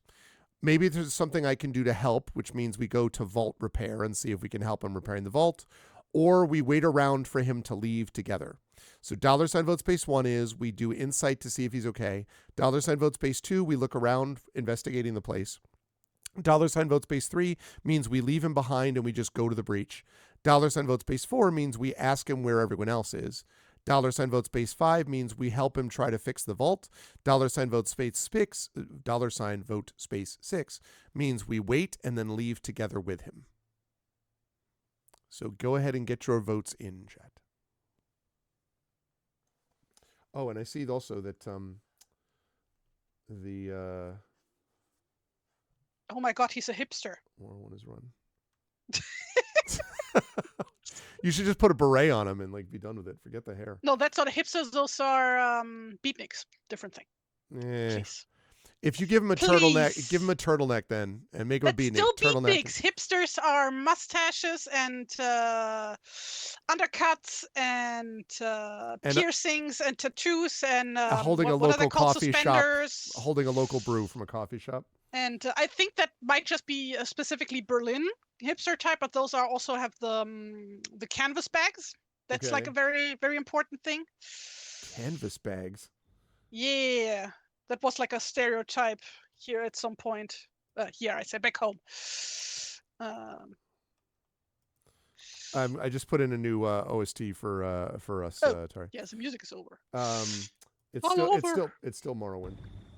Is there what was I going to say? Is there a specific like Dutch hipster? Presumably, but none I would be aware of. Okay. Like the things that moved here after hipsters stopped being a thing, really. So hipsters still try to be a thing, though. To be clear, they're still trying to hang around. Big Boss says they're satchels. They're satchels. He says very offendedly. Cheese in the beard. I like no. I think like holding a tray, like a cheese tray. Maybe. I could see that. That's giving French stereotype. Oh yeah, and the goatee, beard, and coiffed hair is not giving you any French vibes at all? No. What? I don't associate goats with... Okay, so like you don't maybe associate goatees with the French? No, what? That's mustaches. Really? Yeah. Well, I'm talking about but I'm talking like, you know, the very, like not the full goatee. You know, like what do they call it? The foo. That's got some the French. Fu Manchu? Yeah, but you have to have the long handlebar mustache though. Like Hulk Hogan? Hulk Hogan?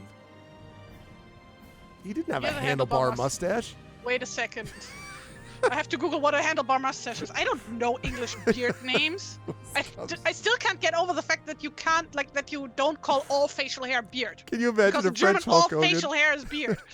Oh, what you going to do when the Monty Pythons come down on you? Oh, like the French Hulk Hogan. Oh, a handlebar mustache is just a mustache. No, but it's got the curvy, you know. Yeah, like mustache. No, but it's got a curved ends to them though. It's like this, and then it we curves just call them up. mustaches. So what? But you could just get a mustache though. Like you could get a regular mustache that doesn't have that nonsensical, you know. What do you mean loop. nonsensical? Oh, yeah. Okay, no, like that's these fair. things are making a heavy comeback in Germany, or have made a heavy comeback in Germany, like you wouldn't believe. Really? Well, Caro says a handlebar mustache is what vintage tropey strongmen wear. Yeah. Yeah, but that's a handlebar, right? But it's got the curve though. It's not just a mustache. Well, I would just call it a mustache, a fancy mustache, but Fancy mustache. yeah. Let me see if I can See, I'm giving him the suspenders and the rolled up sleeves to show off his tattoos, his arm tattoos. Am I also going to give him the, what are they called, tunnels? The plugs. Plugs. Yeah, he's going to get plugs. Okay, here we go. I'm putting it in Zoom chat, and then I'll put it in Twitch chat, so you can see what I'm thinking of. Oh God, the heart. Sorry, never mind. That was a brutal link. Sorry, I apologize unreservedly. Give me a second here. Let's try this now. We are like super off rails today. Like, Jesus Christ. We are not getting anywhere. It's taking us quite a while. I agree. Oh, man, I don't want to. It's a terrible link thing. Oh, he also has like glasses with like extra lenses. That was like a thing that was described. Okay, here we go. All right, this one is legit. Let's see. That's just a fancy mustache. When No, it's the somebody dresses up- handlebar, because the curve, the little curve at the end of both things, hence the handlebars.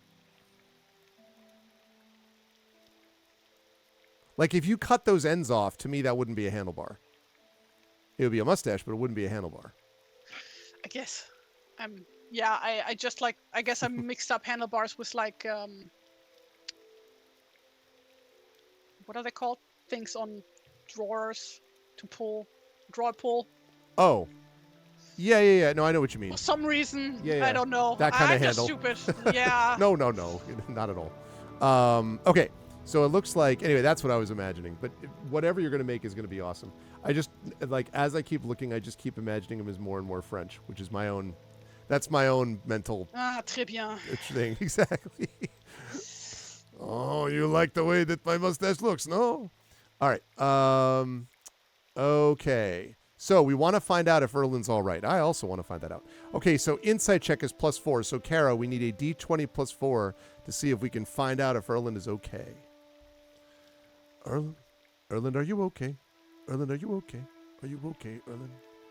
You've been hit by, you've been struck by a handlebar mustache. Okay, right. So, again, with the 16, Kara just dominating the dice rolls today. Erlin seems frustrated by her question. Tearing his attention away from his seemingly insurmountable task of repairing the vault, it takes him a moment to compose his thoughts. He nods, almost as if he was agreeing with himself. I'm fine enough. Erland immediately turns back to the vault, a plume of black smoke puffing in his face. All right, so he's as fine as it gets, I suppose. And that was with a success, by the way. All right, so... All right, chat, you know the drill. I have described this already. So do we now take a quick look around? Do we go to see the breach for ourselves, which means we have to leave him behind? Do we ask him where are the others? Do we say maybe there's something I can do to help and try to help him repair the vault? Or do we wait for him to finish so we can leave together? $ vote space 1 to look around. That's investigation, flat roll. 2, see the breach for myself. That means we just leave him behind right now. 3, ask him where the others are. 4, try to help him repair the vault. 5, leave together. Very true, Big Boss. I did not have on my bingo screen that we would talk about Shakespeare, immigrants, fashion, and handlebar mustaches. My God, the eyes. It feels like you developed the gnome from the eyes out here, Tari. That's what it feels like. As one does.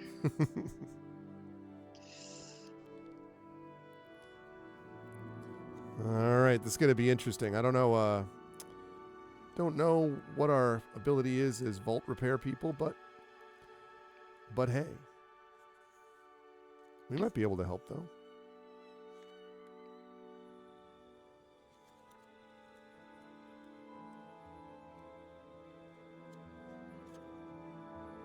Basically has a rarity hair for My Little Pony. Oh, okay.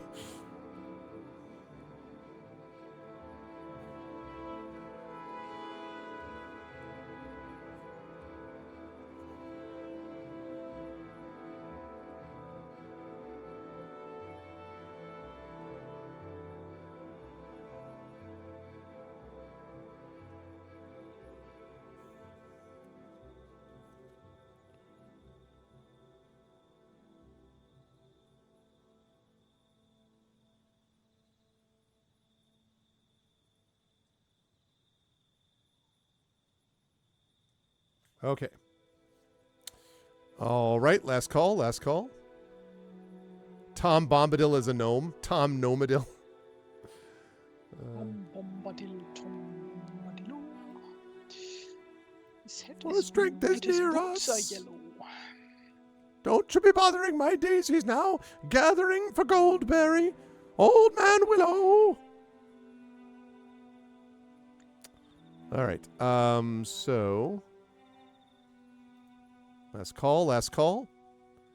Going once. Going twice. All right. We're going to try to help him fix this vault. All right. It's vault repair time, folks. It's time to repair the vault. Okay. Erland waves you over, having you take a closer look through one of the open holes in the vault. Mind your noddle. Did you say noddle? He did say noddle. You see a vast network of mithril pistons and parts you've never heard of, interlocked and woven with their own ancient arcane glyphs. A coil of black smoke rises from an unstable connection. Coughing, you pull away from the door, taking a few steps back for some air. Erland laughs. Well, personally, I kinda like the smell. You clear your throat of mucus, spitting it into the nearby rocks. Finally, you can breathe again. That's absolutely foul, Erland. No wonder you're mad. Erland erupts with a hearty laugh.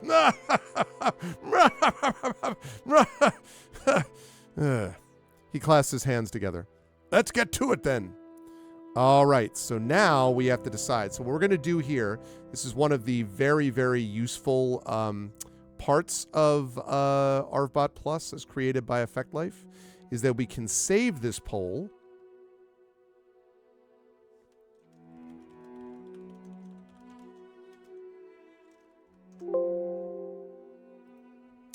We can save this poll and reload it.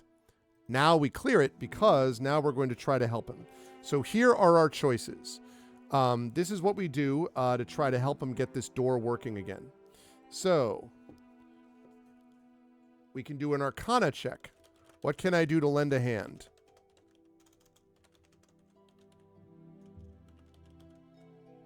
And that's DC 17. That's a tough one, especially because we're not particularly great on the Arcana. That'll be a flat roll.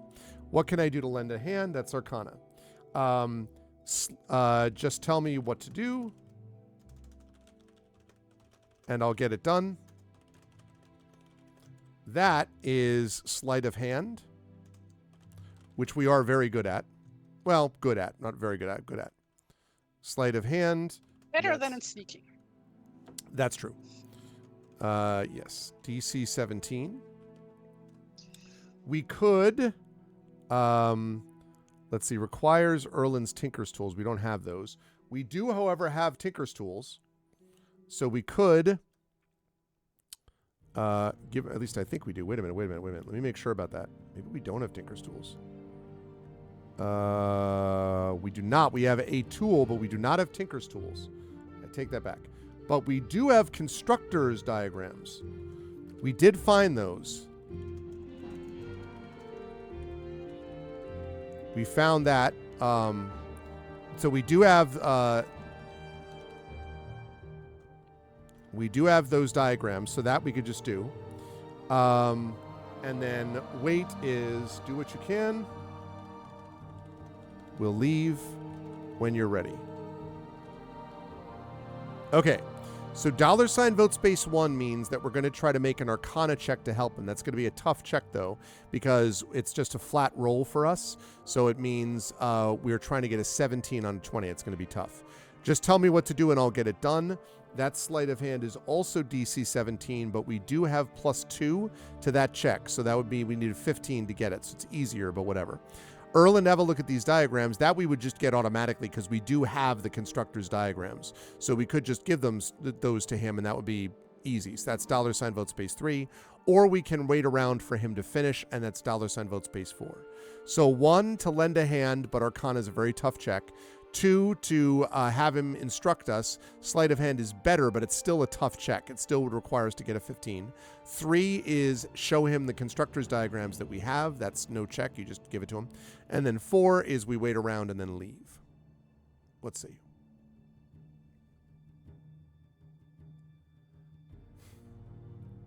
Wow, that hair is amazing. Thank you. I assume that hair, the front of his hair is strong enough to hold like any like a hammer. He could just hang on the end of it with no problem. No, that's where the where you put the lamp on. Oh yeah. You can hang a lantern from that one. Yep. Good call.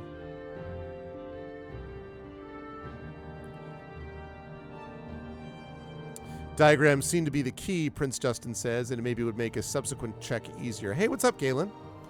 Enjoy your lurk. So yes, you could absolutely do that. Showing them the diagrams might make later checks easier. That's true.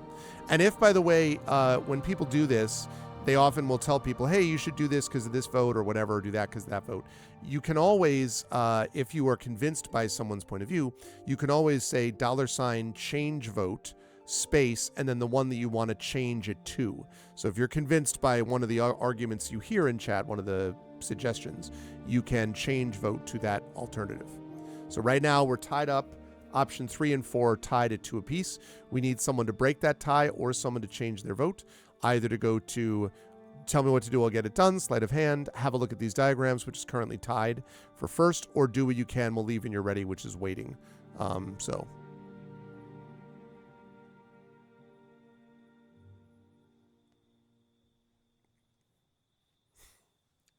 get those votes in. For once, I'm not changing my vote because I think I'm right. I hear you, Prince Justin. You should not have to change your vote.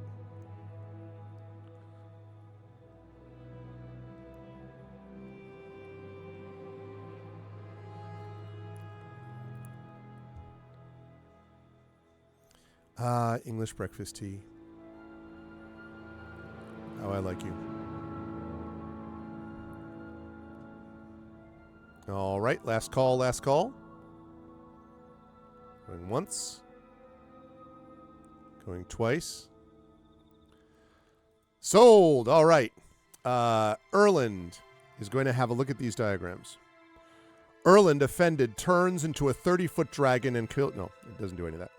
I was just making that up. That's what happens in the Nibelungen legend. Yeah. The dwarf gets so fucking angry he turns into a dragon. It's the whole thing. You can. Oh, is that the Volsungen? He says, let's see. You can see the excitement bubble within Erland as he turns through the book's pages. Yes, I see. Says, remove constructor's diagrams from your inventory. He pores over, and it's pores does not mean as it spells it here, pours over the page. Like, I guess with water. He just pours with water. Should be P-O-R-E-S is what he means. Comparing to his own notes in camp. Yes, I see it now. You may want to take a few paces back. With the right tools and the right know-how, Erland sets to work. He occasionally pulls you over to hold heavy things for him. The vault door suddenly lurches, dragging itself closed and sealing itself with a resounding thud. Proceed to 3P, the awakened mithril vault. Okay. You hear a droning hum beneath the surface of the vault like a hive full of bees. You see crackles of energy leap from the exposed seams in the armor plating. You find it rather lovely in its own way, like a small thunderstorm hidden inside the door. Erland sits in the dirt for a while, marveling up at the mithril vault door. It's quite good, isn't it? Another bolt of energy leaps from the armor plating, crackling across the rock above. You take a few precautionary steps backward. Erland, rather delighted by each chaotic burst of energy lashing out from the vault, cannot help but giggle. You smile. He seems much more at ease now. All right, let's see. So now, let's see what we've got. We have got...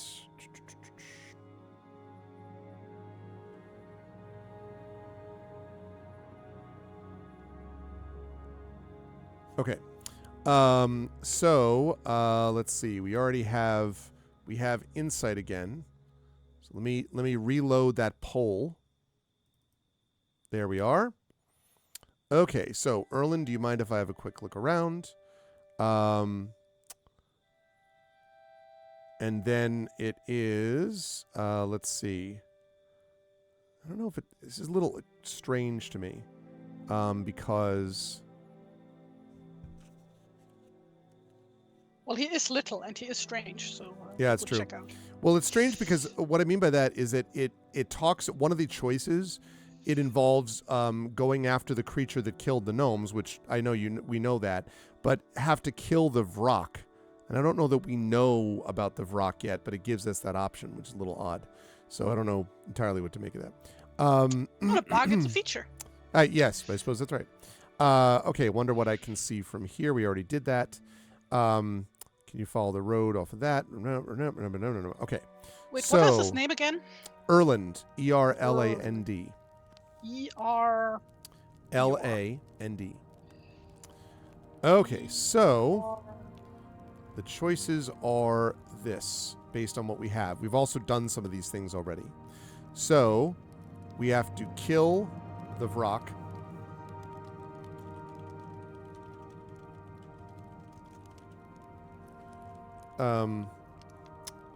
Are you with me?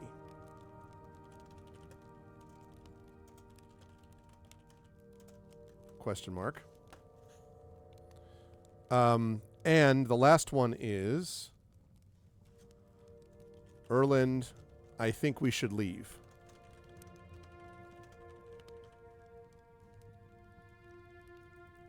Okay. So 3 choices here, chat. $10 vote space 1 means we ask if we can take a quick look around. That's investigation, flat roll. Needs to get to DC 13, but it'll be just a flat D20. Erland, we have to kill the Vrak. Are you with me? Or Erland, I think we should leave.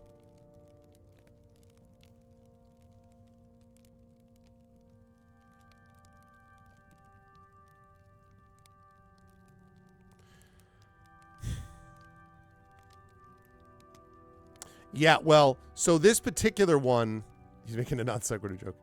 This particular one actually is pretty recent, Into the Dark. But yeah, you know, I hate to say it, but like sometimes the sort of mom and pop presses don't pay as much attention to QA as they should. Better Games, excuse me. We've run into that ourselves on these streams with some other companies. I do wish sometimes though that they could. I happen to know some freelance editors. Looks at Triffid in chat, who would be very good at being able to make sure that they weren't confusing quaffed, Q-U-A-F-F-E-D, for coiffed, C-O-I-F-F-E-D, or pores, P-O-U-R-S, for pores, P-O-R-E-S, et cetera, you know? But Greg, that costs money. This is what we were talking about before with the art, but it's cheap. I'm like, no, stupid, dumb. Hate it. Let's not. Yeah. Is he got an looks overbite? so cool. He does look so What? cool. Is that an overbite that he's got? Slight. No. Is he smiling? I'm trying to see. That's a slower lip because his upper lip is covered. The fact that you can't tell is not good. Okay, so what makes it look like an overbite? It looks like teeth to me a little bit. Oh, I see the way the yeah. Okay, no, I think. I love the tattoos. Thank That's you. really funny. Oh, now I see it. Yes. Now I see the lip. Terry, does he have a lip ring? No, now I see it clearly. I like that his goatee is also curved like the handlebar. All right, so. Well, yes, of course. Agreed, Caro, agreed. But see, neither of these people, I think these people have an interesting story, but neither of them are writers, right? I actually got this at Gen Con, and I talked to the guy, and they have a system called Solo Play Adventure, and they have a series of these, limitlessadventures.com. And And, you know, I thought it would be fun to play through, and it has been fun to play through. I think there's some interesting ideas here. But, yeah, just get an author, get a writer, because you could probably get someone for not too expensive to do something like this, and you would have just a lot fewer of these mistakes. I could see that, Echo. All right, chat, we are tied up right now. We have got the quick look around investigation thing. Right now is at 2 votes. 1 vote for killing the Vrock, and 1 vote for leaving. So $ vote space 1 is, do you mind if I have a quick look around? 2 is kill the Vrock. 3 is I think we should leave.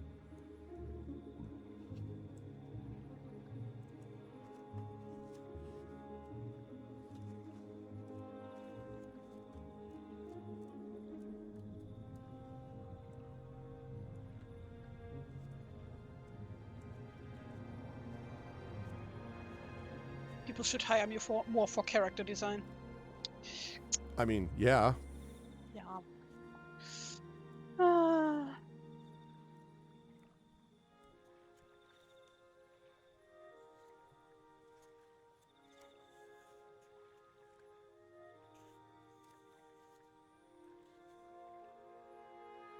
I might have to reuse this character at some point. He is a lot of fun. He is pretty cool. Or you should use him as an NPC in one of your tabletop games.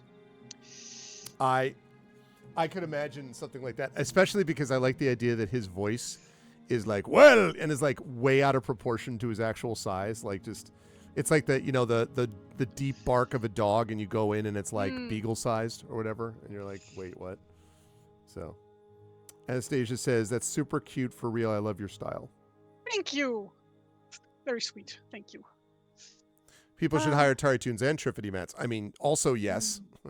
Amen to all. No, it's more like people do hire me, but like rarely for character design stuff. It's like usually draw the character I have already designed. That's a lot of stuff I get, which is like fine and all and fun and all. But like, you know, what I really love to do is design characters from scratch. And when you see the ones that she has done for example, Dragonbane with some of these, like her own character, it's pretty awesome. So, or this character that you're looking at right now. Yep, hire real artists and real writers. Yes, indeed.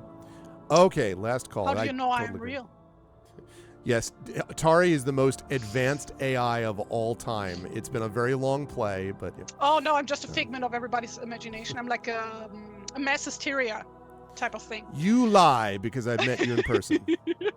I know exactly. Oh, that was also just imagined. Yeah, right. It was incredible. It was a hologram. The whole thing was a dream. I never actually went to England. It's a dream! It was a dream! Tari lore drop. Exactly. Okay, so we're going to look around. All right, so this is going to be the toughest test. Now, I have to tell everyone, Caro has not missed a roll all afternoon. So this one is Investigation DC 13. It's the toughest test, a D20, just a flat roll. Can you get a DC 13? Exactly, Big Boss. Like the guy who said, we need to have AI adoption or no one will adopt AI. And you're like, mm-hmm. Look at that. Once again, Caro comes through. What an incredible run. All right. Does, in fact, succeed with that investigation. Erland briefly pulls his attention from the vault door.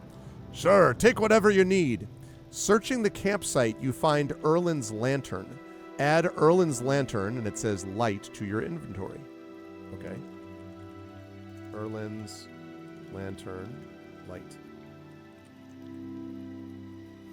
Nice work, nice work. Exactly. High-fiving. Okay. Let's see. And now proceeds back to...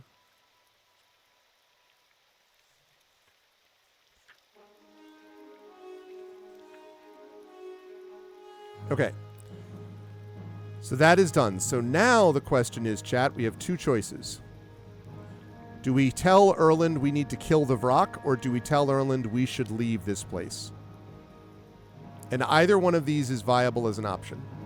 Do we get Erland and go kill the Vrock, or do we leave? Either way, we're going with our boy Erland. $ vote space 1, kill the Vrock, but we might lose. It might be, we might get our world Vrocked, know what I'm saying? or we should leave. $1 vote space 1. We've rock and roll. $1 vote space 2. We leave because of rock.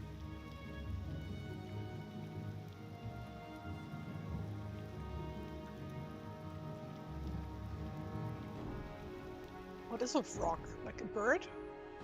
That was what I'm aware of rocks as being sort of these weird vulture-like birds, but I don't know if that's what it means for this, to be honest. Makes me think of that one indoor roller coaster at Efteling, just called Vogel Rock. Oh. Like, wait, I'm just gonna find a photo of like the I was entrance. gonna say, I was like, okay. It has like this big bird statue thing in the front. That photo is good.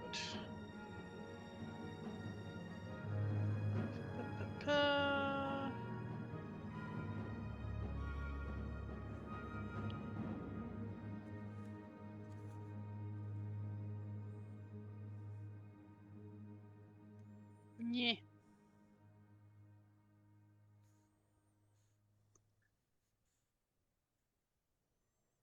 Yeah. I have too many tabs open. God damn it. Tell us about the nominations. There. I don't think we have nominations happening today. Actually, Triffid could probably help me with this because, again, we just got the schedule kind of tentatively set up today, and I have not finalized it yet. So, like, Patreon Field Game of the Month is not for a couple weeks, right? For a few weeks. What do we tentatively say it was, Triffid?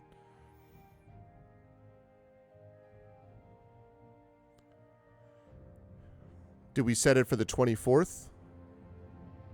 Oh, tell us about it. Oh, I'm sorry. So once a month, we do chat nominates and then votes on a game of the month for me to play. And we've played many of them, and some of them I just play one session and I don't come back to. And some of them, many of them, probably more than half, I play one of and then eventually I come back to and finish it if it's a short enough game to finish. And this can range the gamut. My favorite type of game is role-playing games, but and I reserve the right to veto it if I'm going to play it anyway, or if it's a game that I've played before, or if it's a horror game, because generally I don't like, nothing against horror, I just don't like it.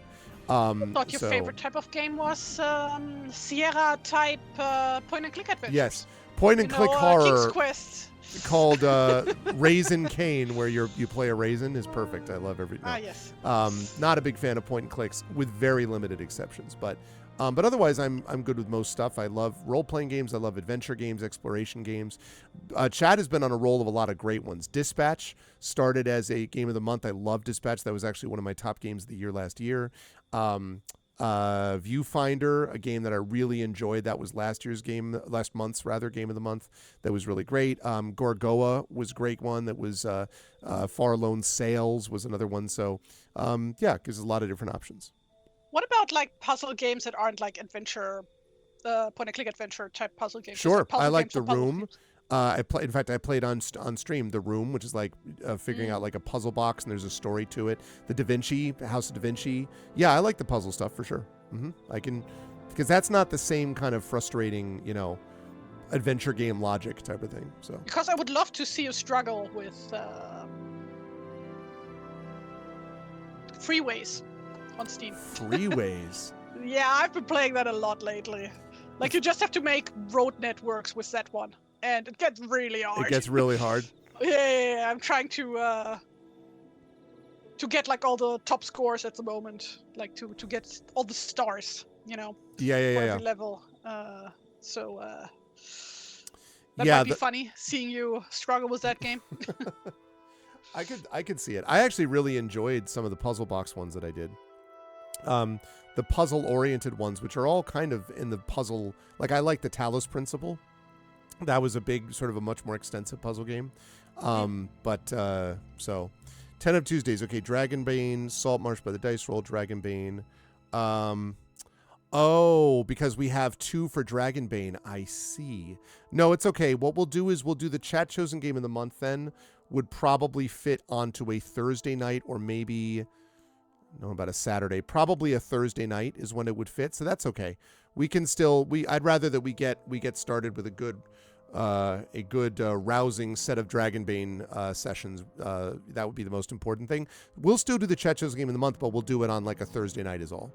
So, because otherwise we don't get unless if Mike can't make the Salt Marsh on the 17th, and then we have to do like another Sunday instead, then that Tuesday will be freed up. But either way, it wouldn't be starting now. We would probably do nominations, I think, next week. But anyway, that's what it is. Yeah, Kathy Rain 2 is peak. Kathy Rain 1 was okay. I did not mind that game. That was solid. I could see myself, and yes, Echo is tried. But the way it works is that usually people will nominate a game, and almost always it'll eventually get like Nonstop nominated Wizardry, which if you hang around my channel for a while, at some point you'll hear my rant about Wizardry. But nominated Wizardry 8 like multiple times, and finally it came through, and I played it once and never played it again. No. And then Tren nominated World of Goo for many months in a row, and then eventually it got picked up. So. Right. So we'll have to think about that. That's true. I'll have to think about that, Triffid. Okay, I'll think about that. At least for this first month, I want 2 Dragonbane sessions if we can get them. After that, we'll sort of play it by ear and we'll see. But yeah, I know and Echo makes a good point about it being the only EU day. That's right, because of the time that I'm actually streaming. And we've had good turnout today, by the way. So, all right, all of you have decided to bring this poor innocent gnome, this one that you can see Tari working on, this hipster. This one who's going to obviously play the ukulele in his spare time and drinks only craft beers. This one is going to help us with the Vrock. That's Hipsters are really different in the US than over here, are they? Yeah, it's a different vision. My vision of a hipster, is someone who thinks that Death Cab for Cutie was awesome before anybody knew they existed and stuff. Well, I have never heard of them. So. See, that you would have fit for the hipster at that point. Okay, so. All right, we are going to kill the Vrock. Kill the Vrock. All right, so let's see. So once we do that, so the Awakened Mithril Vault. Are you with me? Prepare for battle. Okay, Erlen looks up to you. There is fear in his eyes. Let me gather my things and I'll meet you wherever you like. So it says you can now find Erlen in the Reunion. At any time, you may turn to the Reunion to rally your party against the Vrock. That's interesting. So if we now know that Erland has joined us, has joined our party, that suggests that there are other people that we can find to help against the evil Vrock. So we'll meet us in the Reunion, which is 3N. Okay, so that means now it tells us to go to basically the stream, to the mountain stream, which is where we were before. And so now, let's see. We have done that. Okay, so we basically come back to the stream. So we've gotten Erland, we got some stuff. We have now gotten his help and assistance. What was our reason for killing the Vrock? Because the Vrocks, we don't even know what it looks like, first of all, but also because it slaughtered all the gnomes. And the king sent us here to basically deal with the problem of whatever it was that was slaughtering the gnomes, basically. All right, so I'm going to show you all this map because it will be important in deciding where to go next. Now, remember, we said a way out is above those fields. But if we want to deal with the Vrock, then obviously we have to think of things a little bit differently. So I'm going to pull this up here. Right now, we are sitting at part C. So you can see the letter C. You can see the C up there. And from there, we can go back to the buried temple entrance. We can go back to the Sleeping Mithril Vault. We can go to the temple grounds. From the temple grounds, which is 3B, we could then decide where we want to go from the temple grounds. We came to see 3C from the temple grounds 3B. So basically the question is, do we want to go back to 3A, which is that buried temple entrance? You can see that at the top left of that drawing of the map. Or do we want to go to 3B, which are the temple grounds where the clerics were slaughtered? And you can see that about the center of that map there. 3A is the temple entrance. 3B is the temple grounds. So for this one, I'm just going to open a simple one or the other choice. $vote space 1 means we go back to the temple entrance. That's A on your map. $vote space 2 means we go to the temple grounds. That's B on your map. So it's almost 9 p.m. Oh, and there's a cat. Oh. Hi. Hello, Lorelei.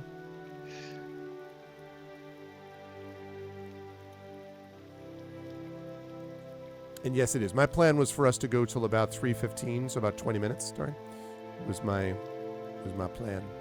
Again, please. How long? Sorry, till 3:15. So we have about another 20 minutes. Was my plan. So Well, let's see. currently I don't have really anything to draw because nothing is happening. That's right. That's right. Now that we've actually figured out all that, we're getting back to the temple grounds, and we'll have something pretty soon. Okay. In the meantime, cat cuddles. Cat cuddles. No, don't get to the microphone. It's always like, ooh, a thing that I can grab. Yep. Let me go paw at the thing. Mine is just asleep, hanging out. Mm. No sign of the orange one. Tari, if he's a true hipster, why isn't his name embroidered on the shirt? Big Boss wants to know. It is, but the suspenders are. Oh, the suspenders are blocking it. Echo wants to know if the chair has been destroyed yet, Tari, because Lorelei is on top of it very often, he remembers. Oh, that chair was destroyed, but not because of the cat. I did get a new chair. Okay. No, that chair was just way too fucking old. I had that one since. It was my first office chair that I ever bought when I was like 17. Oh, wow.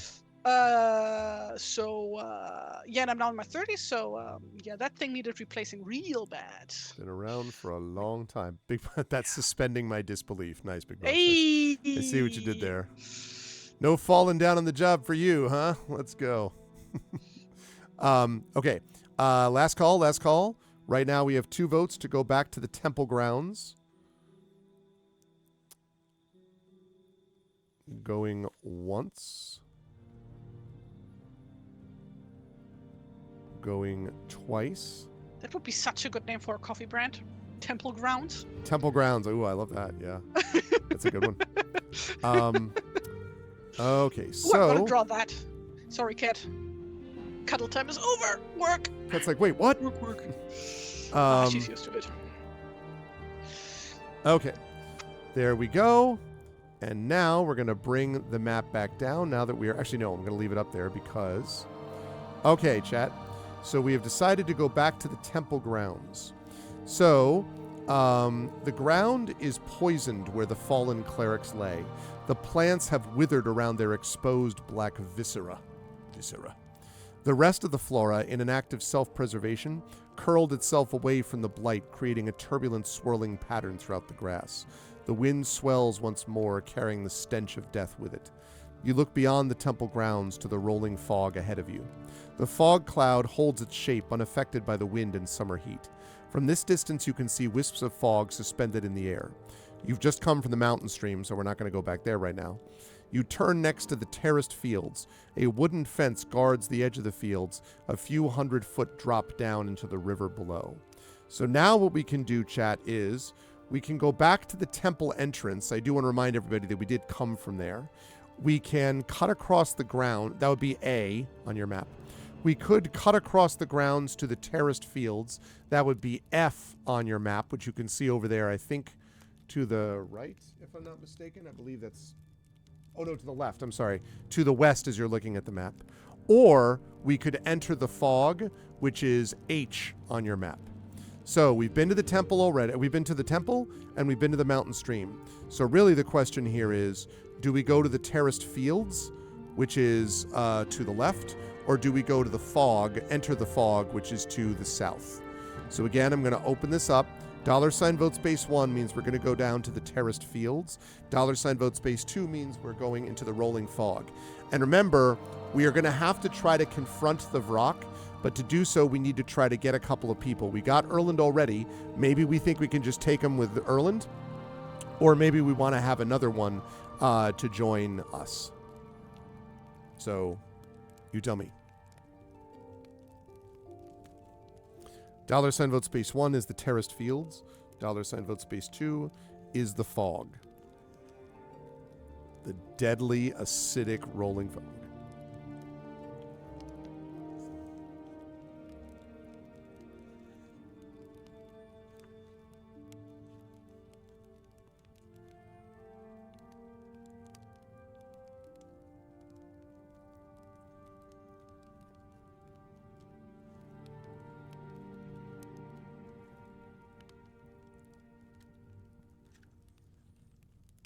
In my restless dreams, I see that fog. Fog on the Barrow Downs. Fog. Phineas Fog. Is that how you spell coffee? How the fuck do you spell coffee? Yeah, double F, double E. You got it right. It looks wrong. It looks wrong for some reason. I don't know. Yes, but you got it right. It's actually Coiffed. No. Coffee. Coffee. Coffee. That's You want some coffee? What's that? New Jersey?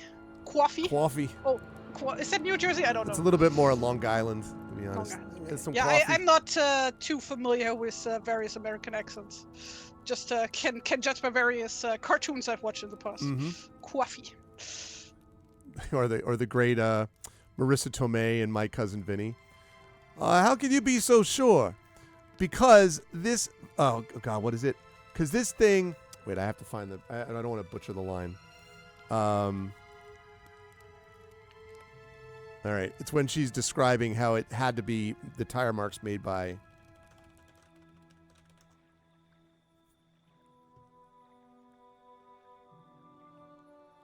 Okay.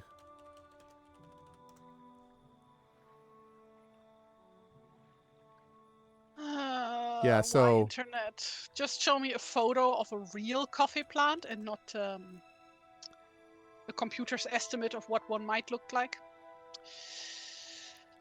Let's see if I can get... Let's see if I can get to this. Maybe with a transcript. So I don't have to actually play it. This is not one that the great Marissa Tomei needs to do.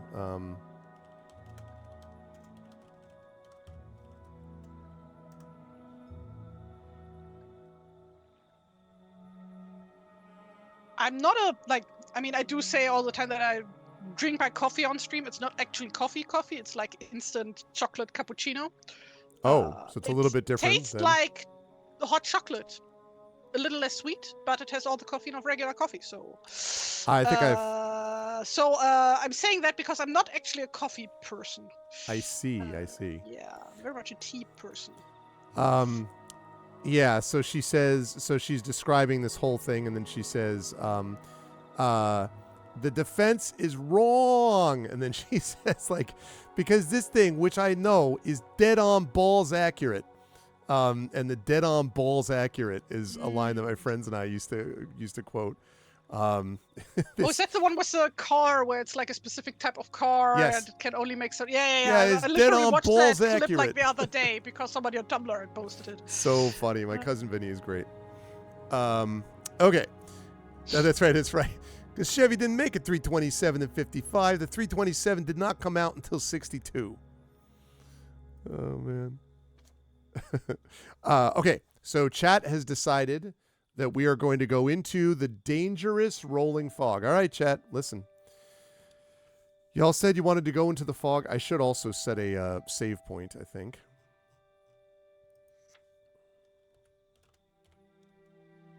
Okay.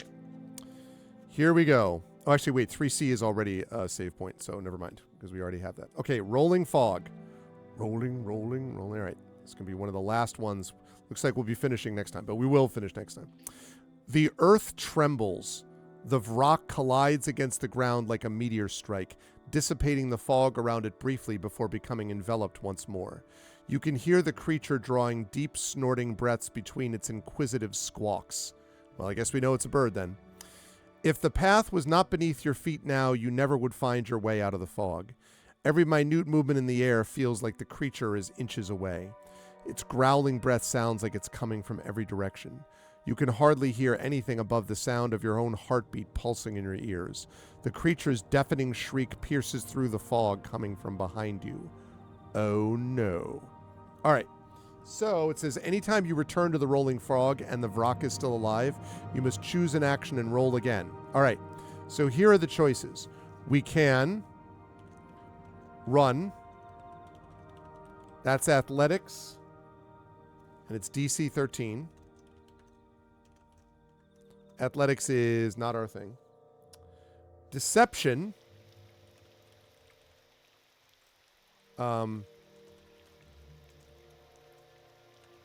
Distract the creature, which is deception, DC 13. You got that.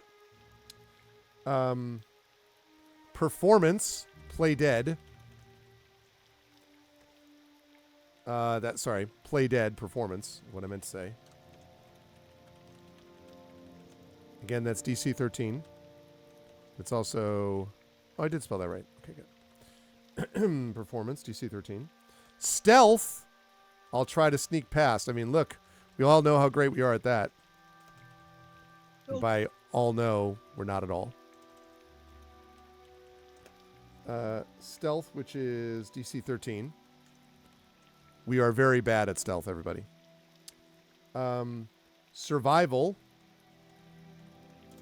Try to use the terrain to my advantage.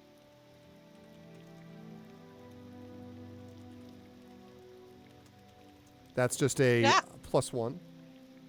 You okay? Long layer. Okay, Divine Sense, which I don't think we have. We don't have that. Paladin. Or fight. Hey, chicken, get over here. Ain't nobody called me a chicken. If we do that, by the way, chat, we're going without Erland. So that fight one is not a great option in my view, because we're going to be going in alone if we do it from here. So $vote space 1 means we run athletics. We're not great at that. DC 13. $vote space 2 means we distract the creature. We do actually have a +2 on athletics, but we have a -1 for strength, so we have +1. So DC 20 +1 to run. That's $vote space 1. $vote space 2 is distract the creature. That's deception. We have charisma, so that'll be a +1 on that. $vote space 2 if you want to do that. Performance. Now we do have +2 on performance and +2 with charisma, so that one +1, so that's +3. So we could play dead, D20 +3. We could try to sneak past. We have disadvantage on stealth checks, otherwise known as the Tari rule. So probably not a good idea to do that. Try to use the terrain to my advantage. That's survival. That would be just +1, again, DC 13, or fight. And again, if we fight, we really don't have any options, or at least not a lot of them. Theoretically, You gotta fight for your right to be slaughtered. Do. No, sleep till gnomedom. Terrain against a flying creature. Yeah, well, it's a good question, Big Boss. I guess maybe you dive below trees or something. So, what do we think? We've got distract. We've got play dead. Really good turnout today. I'm very pleased to see that. Oh my God, I just looked over at the saying. Sorry. Awaken your inner goddess. Yes, Temple because grounds. coffee wakes you up. Get it? Get it? Oh no, I Do get you it. get it? But I love the Temple Grounds coffee. Awaken your inner goddess. Yes. I just made a pun. I love it. Thank you. Thank you. All right, this is a close vote, Chad. This is a close vote. It's what happens when you walk into some fog. You're like, oh, this is fine. Dead people and a bunch of fog nearby. Sign me up.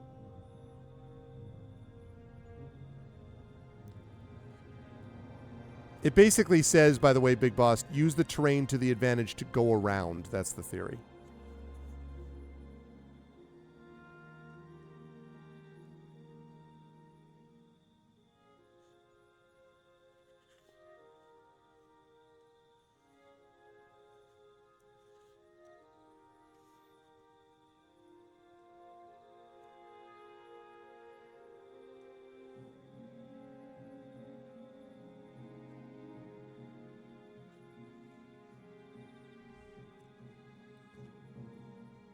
The Nazgul. I mean, the Vrock doesn't notice this.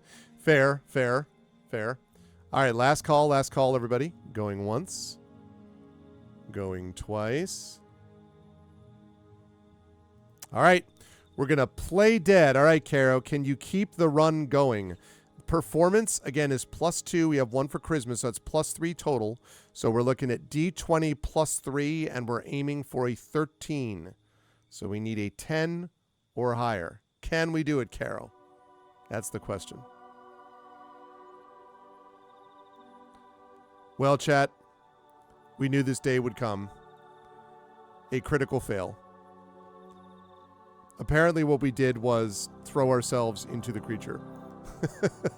we knew it was coming at some point. The cycle is broken. You throw yourself to the ground beside a dead horse as heavy footsteps approach. You feel the warmth of its breath on your back. You turn to look, face inches from the creature's beak, ready to pluck you from the ground. Proceed to 3-0, fleeing from the Vrock brood mother. The beast steps forward, a hellish vulture-like fiend. Bloody scars of its... Wait a second. There we go. Oh, I'm sorry. Of its previous battle with the part... Oh, I'm sorry. I was reading the wrong thing. Fleeing the Vrock broodmother, because we haven't actually fought it yet. Okay. You feel you cannot win this fight and attempt to flee the Vrock broodmother. You attempt to disengage from the creature's talons by running across the grass. The Vrock shrieks in delight as it gives chase. Roll a d20. You may add your athletics, acrobatics, dexterity, or strength bonuses to this roll. You may add modifiers if you have an item or class ability that grants advantage on fleeing combat. Okay, well, so right now we have the best one of those would obviously be acrobatics, I believe, because acrobatics would give us +2, an additional +2 for dexterity. So we would be +4 that we would be trying to flee from this creature. So we want to do that. So... here we go, Caro. We did critical fail, but we can still flee from the Vrock broodmother. So we need a d20 +4. Hey, see? It's fine. We successfully flee. On a success, you manage to slip free from the Vrock's talons, scrambling across the grass. Proceed to the fork, which is 3I on your map. Back on track. We made it. We escaped. I think what this is telling us is we want to face the Vrock with people, not alone. So we're now in I, in the middle of the fog. The cobbled road, and we have like 1, maybe 2 more entries before we wrap up for the day. Whoops, hold on. I'm blocking the artwork. There we go. No, I'm not. The cobbled road ahead comes to a fork, splitting off in opposite directions.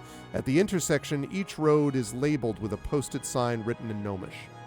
The path on either side of you is heavily obscured by the fog. You decide to take a quick look at both signposts, hoping to glean any, or as it says here, gleam. Okay, sounds good, Undersquirrel. Good to see you. Sleep well. Apparently gleam, so hoping to light up, I guess, any additional knowledge on which path to take. You find that small symbols have been carved into each signpost, faintly accented with peeling paint. The signpost on the left is marked with a simplistic horse and cart. The signpost on the right is marked with a fire-breathing hedgehog. A memory returns to you. You remember seeing this little hedgehog stitched into a green banner on the city wall of Durim on the way to Yafanti's temple. You had asked Lord Barrett about it. When Dwarvish gentry bought Durim, they commissioned a craftsman to create them a new house crest. The craftsman was asked to depict the mighty fire-breathing haze log. Perplexed by the... That's right. They used the evil word. Hedgehog. Perplexed by the request, the craftsman set to work. Lord Barrett paused his story briefly to buy rations from a merchant before continuing. After a few days... Sherbert has gotten Ganesh down. Apparently wants to play. We'll see if that happens. When the craftsman took his work before the gentry, the lady of the house burst out laughing. It was supposed to be Hedgehog, the mighty fire-breathing dragon. Delighted by the mistake, the house decided to keep it. The ear-splitting shriek of the creature tears you back to reality. All right, chat, so we can either investigate. I'm going to actually save this. Lost in the dark. In the fog poll. Okay, so now I'm going to clear these. So we can either look around and see if there's something useful. That's investigation. But it's DC 17 because, again, fog. And that would be a flat roll for us. Or perception.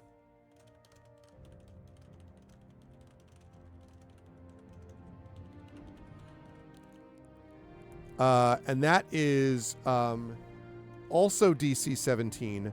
We do, however, have +4 to perception. So we would need to get just a 13, but it is still a 13 to get that.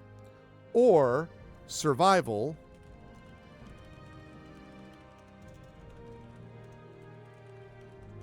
Which is DC 13. And we have a +1 to that because of our wisdom. So, $vote space 1 is look around and see if there's anything useful. That's investigation. DC 17, a flat roll. $vote space 2 is I can hardly see anything in this fog. Use perception. That's DC 20 +4, also trying to get a DC 17. Or what's the better choice here? That's survival. That's DC 20 +1, trying to get a 12, because that would give us the +1. We'd be at 13. So the easiest die roll would be number 3.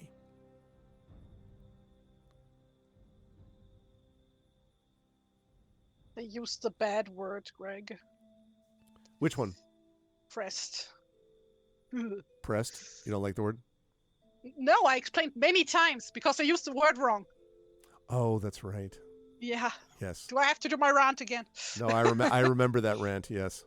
They have done those things. That's true. That's funny. All right. A lot of people are thinking about what's the better choice here with survival.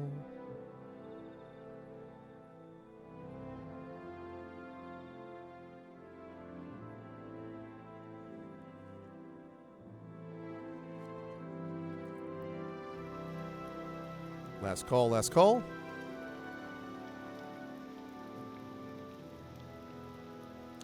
All right, going once. Going twice. Survival it is. Okay, so Caro, we need DC 20 +1. We're looking for a 13 here. Do we want to survive or do we want to thrive? Every man dies, but not every man truly lives. You want to do both. Yeah, I want to survive and thrive. 19. Caro continuing to make up for almost being destroyed by the rock. Okay. So, survival. You think carefully about the paths before you. The path to your left may lead to transport and supplies. The road on the right leads towards Durim, although you're unsure of how long the journey will be. Durim is where you originally came from. So here are the choices now that we have done that. We did get some information, so the choices are these. We can turn back, which is going back to 3H. That's the rolling fog, and we would have to face the Vrock again. We could walk forward off the path. And that would bring us to the Crystal Spire, otherwise known as 3J.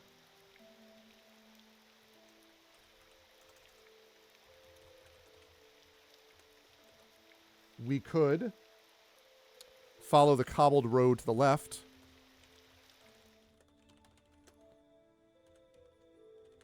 Which would lead us to the merchant encampment,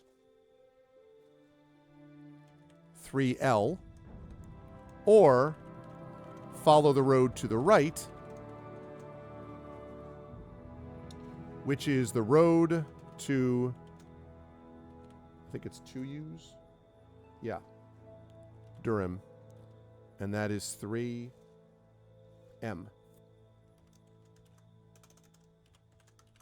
All right. All right, chat. What do you think? And again, you can see the map right next to where the temple grounds is being made. So $vote space 1 means we go back into the fog. We go to letter H. We have to face the Vrock again because that's what it said. Until it's dead, we have to face it every time there. Walk forward off the path. We would go to J. That's the Crystal Spire. That's $vote space 2. Follow the road to the left would bring us to the merchant encampment, which is L, you can see on your map. That's $vote space 3. Or follow the road to the right is the road to Durim, and that's M on your map, and that's $vote space 4. So this will probably be our last major vote of the day.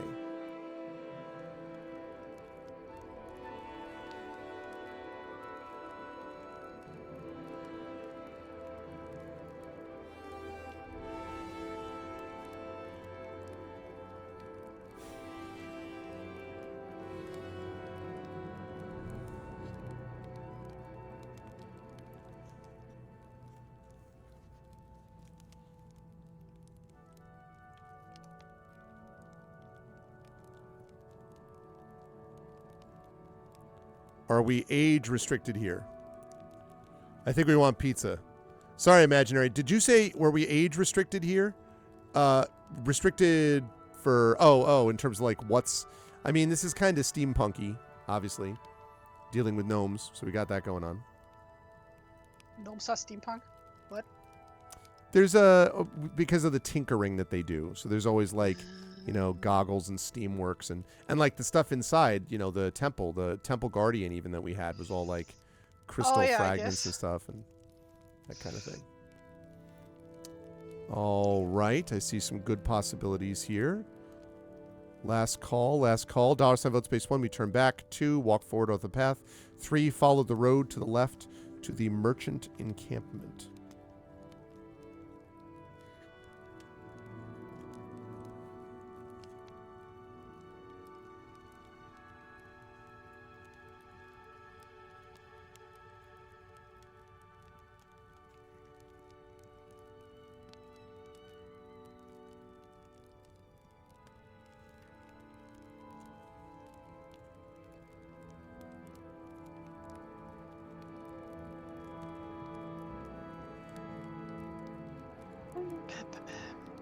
Okay.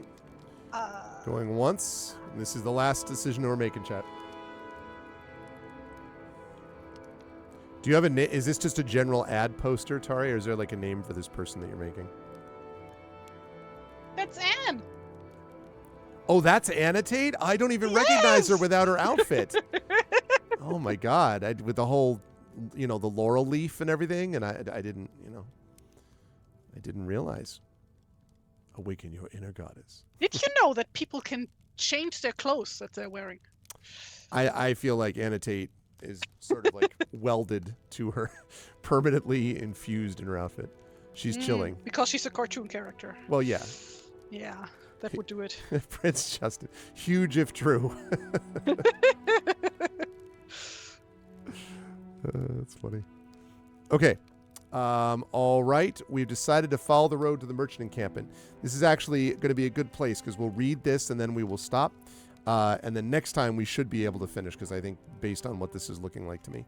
So, 3L. There we go.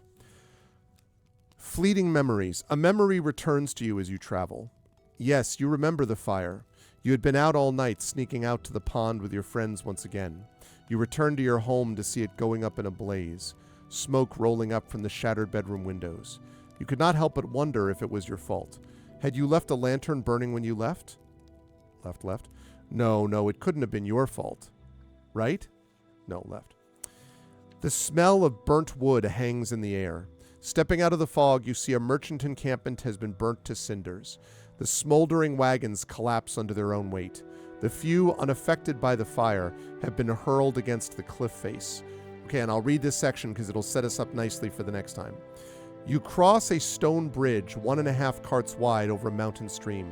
The well-traveled path has been worn through by hoofprints and wagon wheels. Flies grow thick in the air here. Pieces of the merchants lay among the grass. Jesus, this thing destroyed everybody.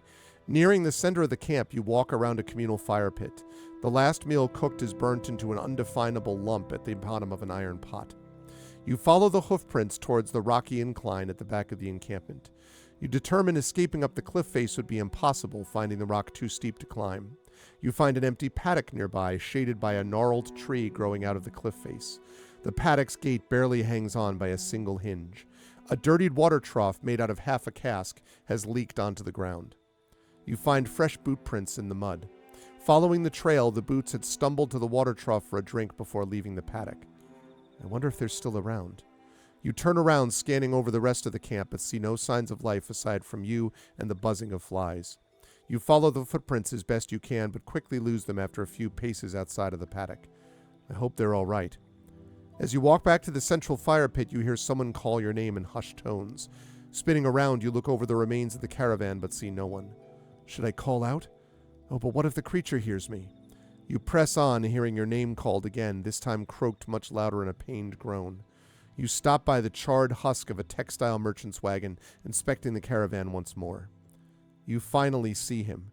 Your memories of Lord Barrett, the knight you have sworn to serve, your friend, spark within you. Lord Barrett braces himself against the near-collapsed shell of a trinket merchant's cart, its strange objects scattered among the rocks. He looks like he's an inch from death. His skin is turned quite pale, the left side of his face stained a deep red. His left earlobe has been clipped from his head. Your eyes, traveling down his form, become transfixed by what you see next. Gods, his arm. His arm is gone. Doot, doot, doot. Severed at the shoulder, Barrett has bandaged himself with the sorry remains of his once white cloak. He rushes to greet you, cradling your head against his chest with his only arm. Tears stream uncontrollably down your face, and you struggle to tear your gaze away from the dried blood. Are you all right? Barrett asks. You nod. Good. That's good. He sighs in relief.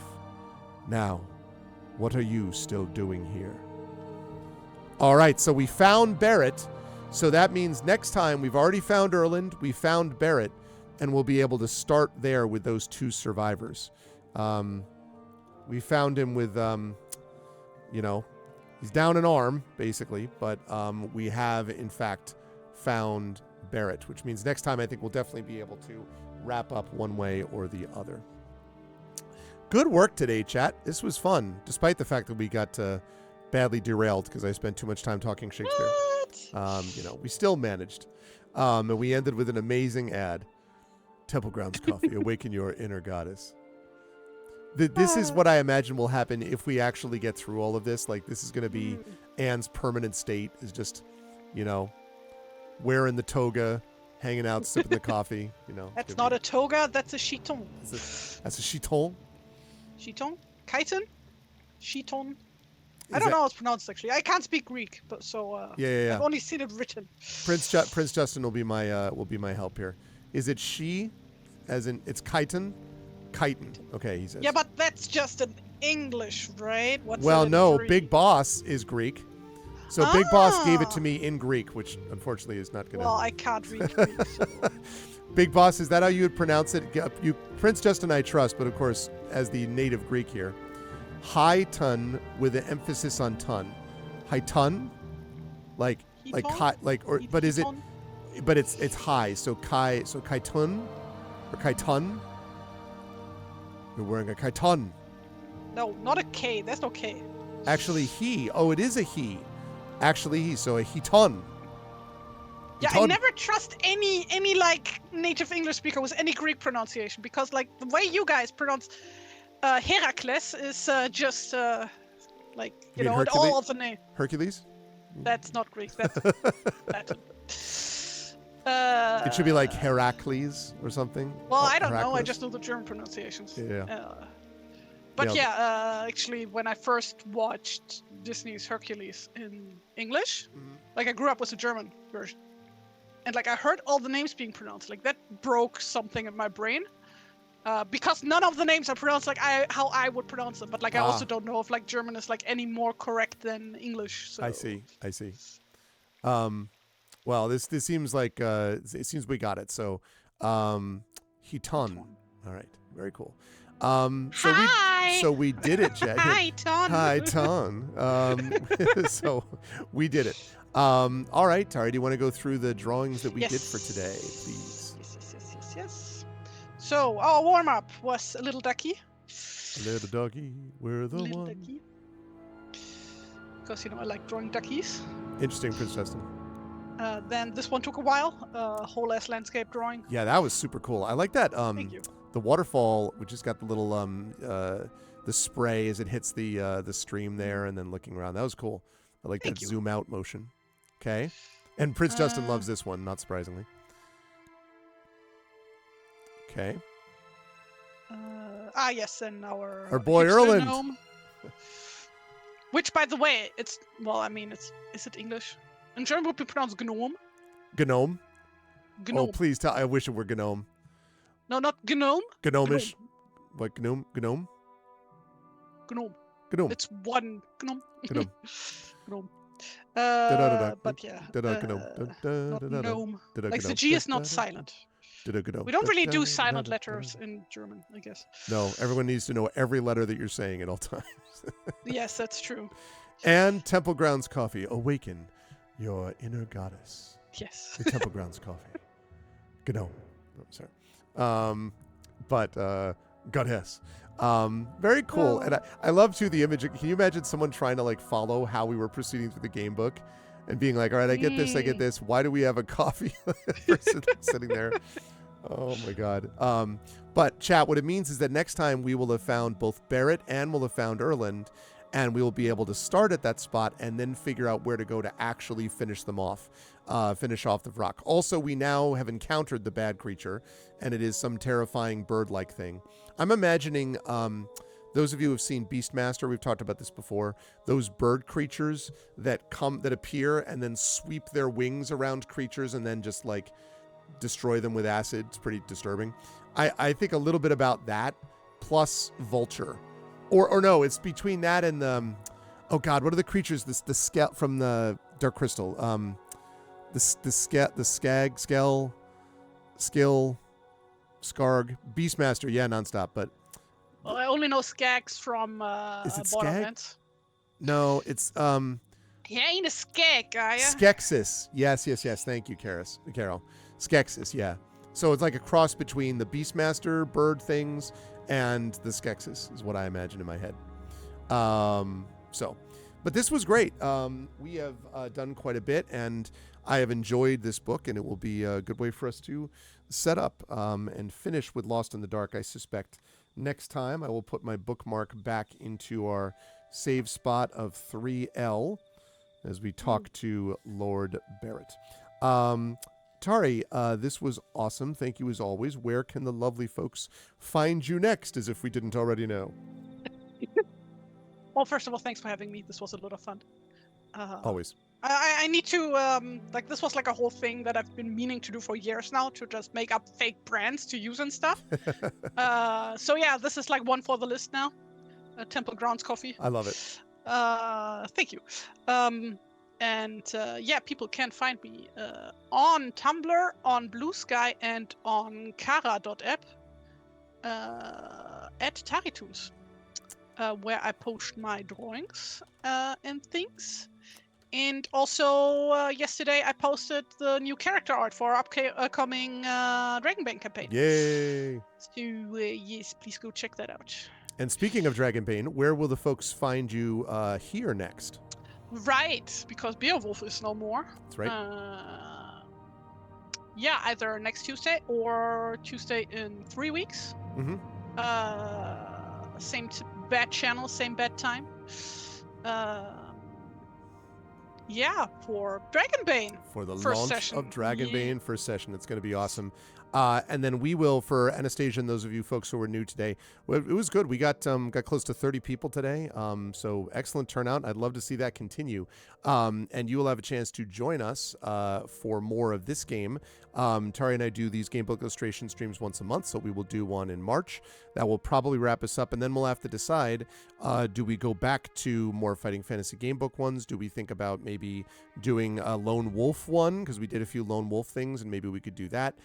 Again, it's been a while since we've done one of those. Do we have another possibility? We will consider. So long as I don't have to draw any machines or robots or automata, we are good. I was thinking of the next one would be of Steamworks Obscura, and the whole thing. Yeah, sure.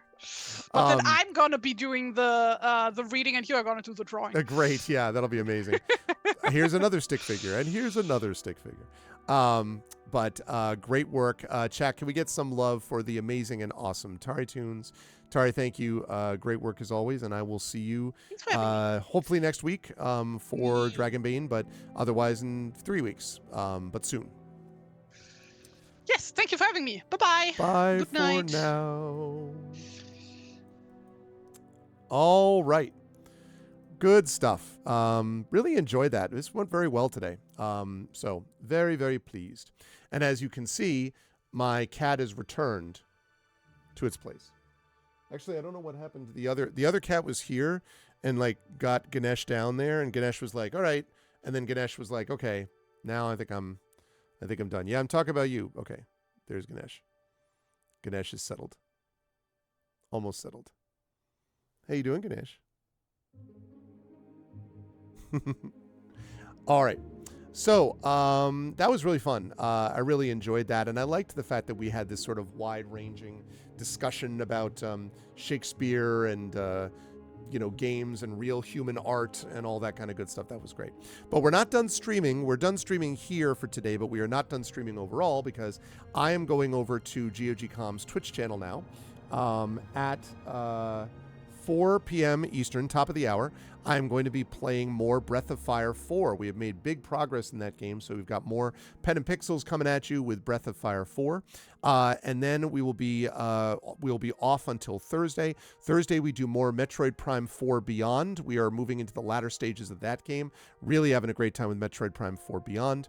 And then towards the end of the month probably is when we would do, depending again on Dragonbane and on when that launches. If it does not launch next month, or next week rather, then we may think of something else. I'll have to figure something out, but we will definitely make it so that the Patreon Field Chat Chosen Game of the Month happens, but nominations will be happening soon.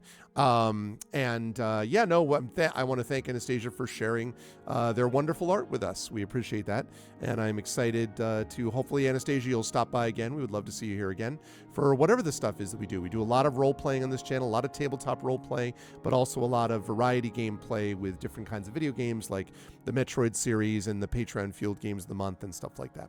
So, and yes, as Triffett said, event cards are up on the Discord, and I will try to finalize the calendar for that sometime tonight or tomorrow as I get caught up with stuff, because I have stuff that I had to catch up on. So, good. That's good. I'm glad.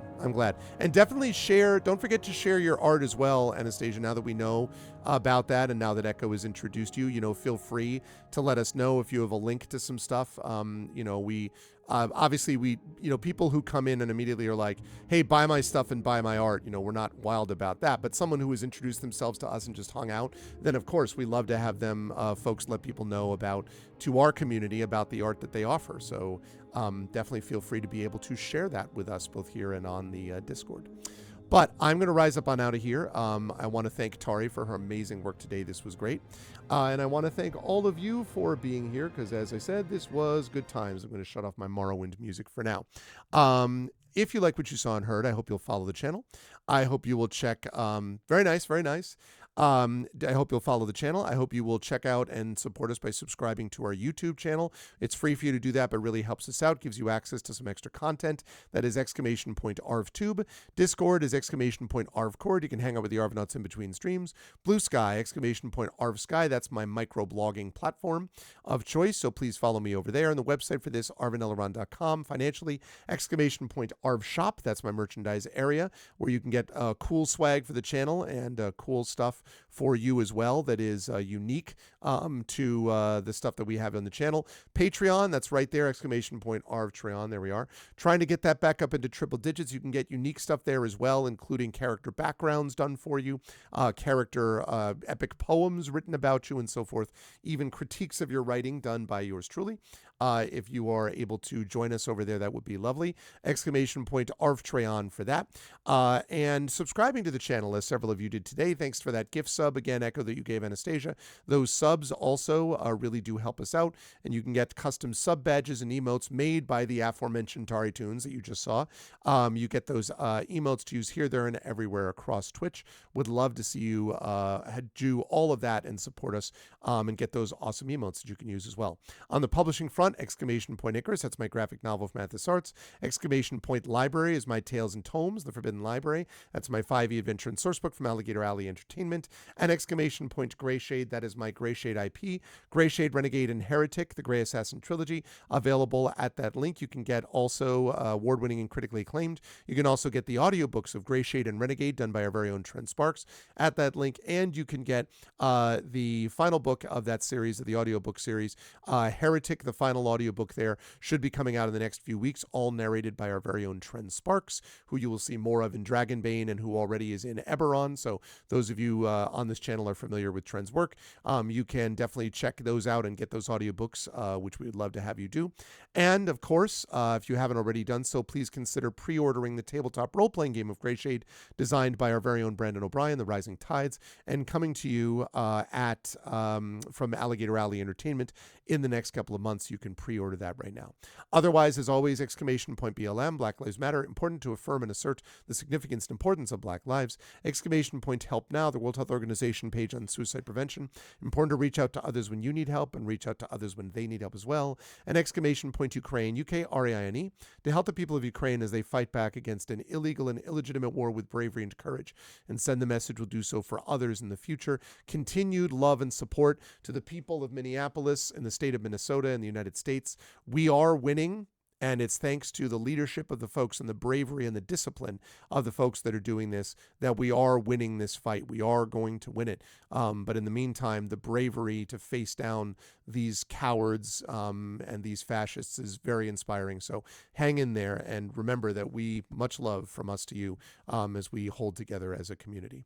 I want to thank everyone who made this an awesome stream today. Thank you to my wonderful mods, Dragonspear. Dragonspear, by the way, Dragonspear, if you are here, make sure that you're checking your mail because something is coming your way, sir.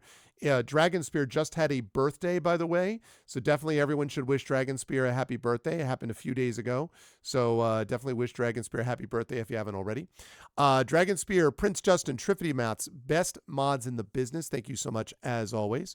Thank you to my wonderful Patreon supporters and subscribers, Dragon and Prince Justin and Triffid and let's see, also Nonstop and Echo Alpha, and now Anastasia and Imaginary Exponent all supported us, so thank you so much for that.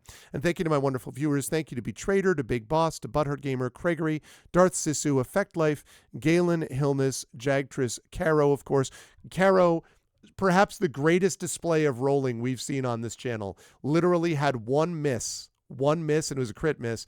Everything else was a big success. So good work, Carol, on the rolling today. Thanks to Cubix, to TNS Mephiston, as always, and to Valerian Gamer. Great turnout today, everybody. Really appreciate that. It really, really helped. A really lively, fun chat. So I love it. Let's keep it up with everything that we do here. That's always appreciated. That's going to do it for me here, but I'll be over on GOGCom's Twitch channel at the top of the hour as I realize, wait a second, I have to save this character. Just a moment. Saved. It's February 3rd, 2026, and saved. There we go.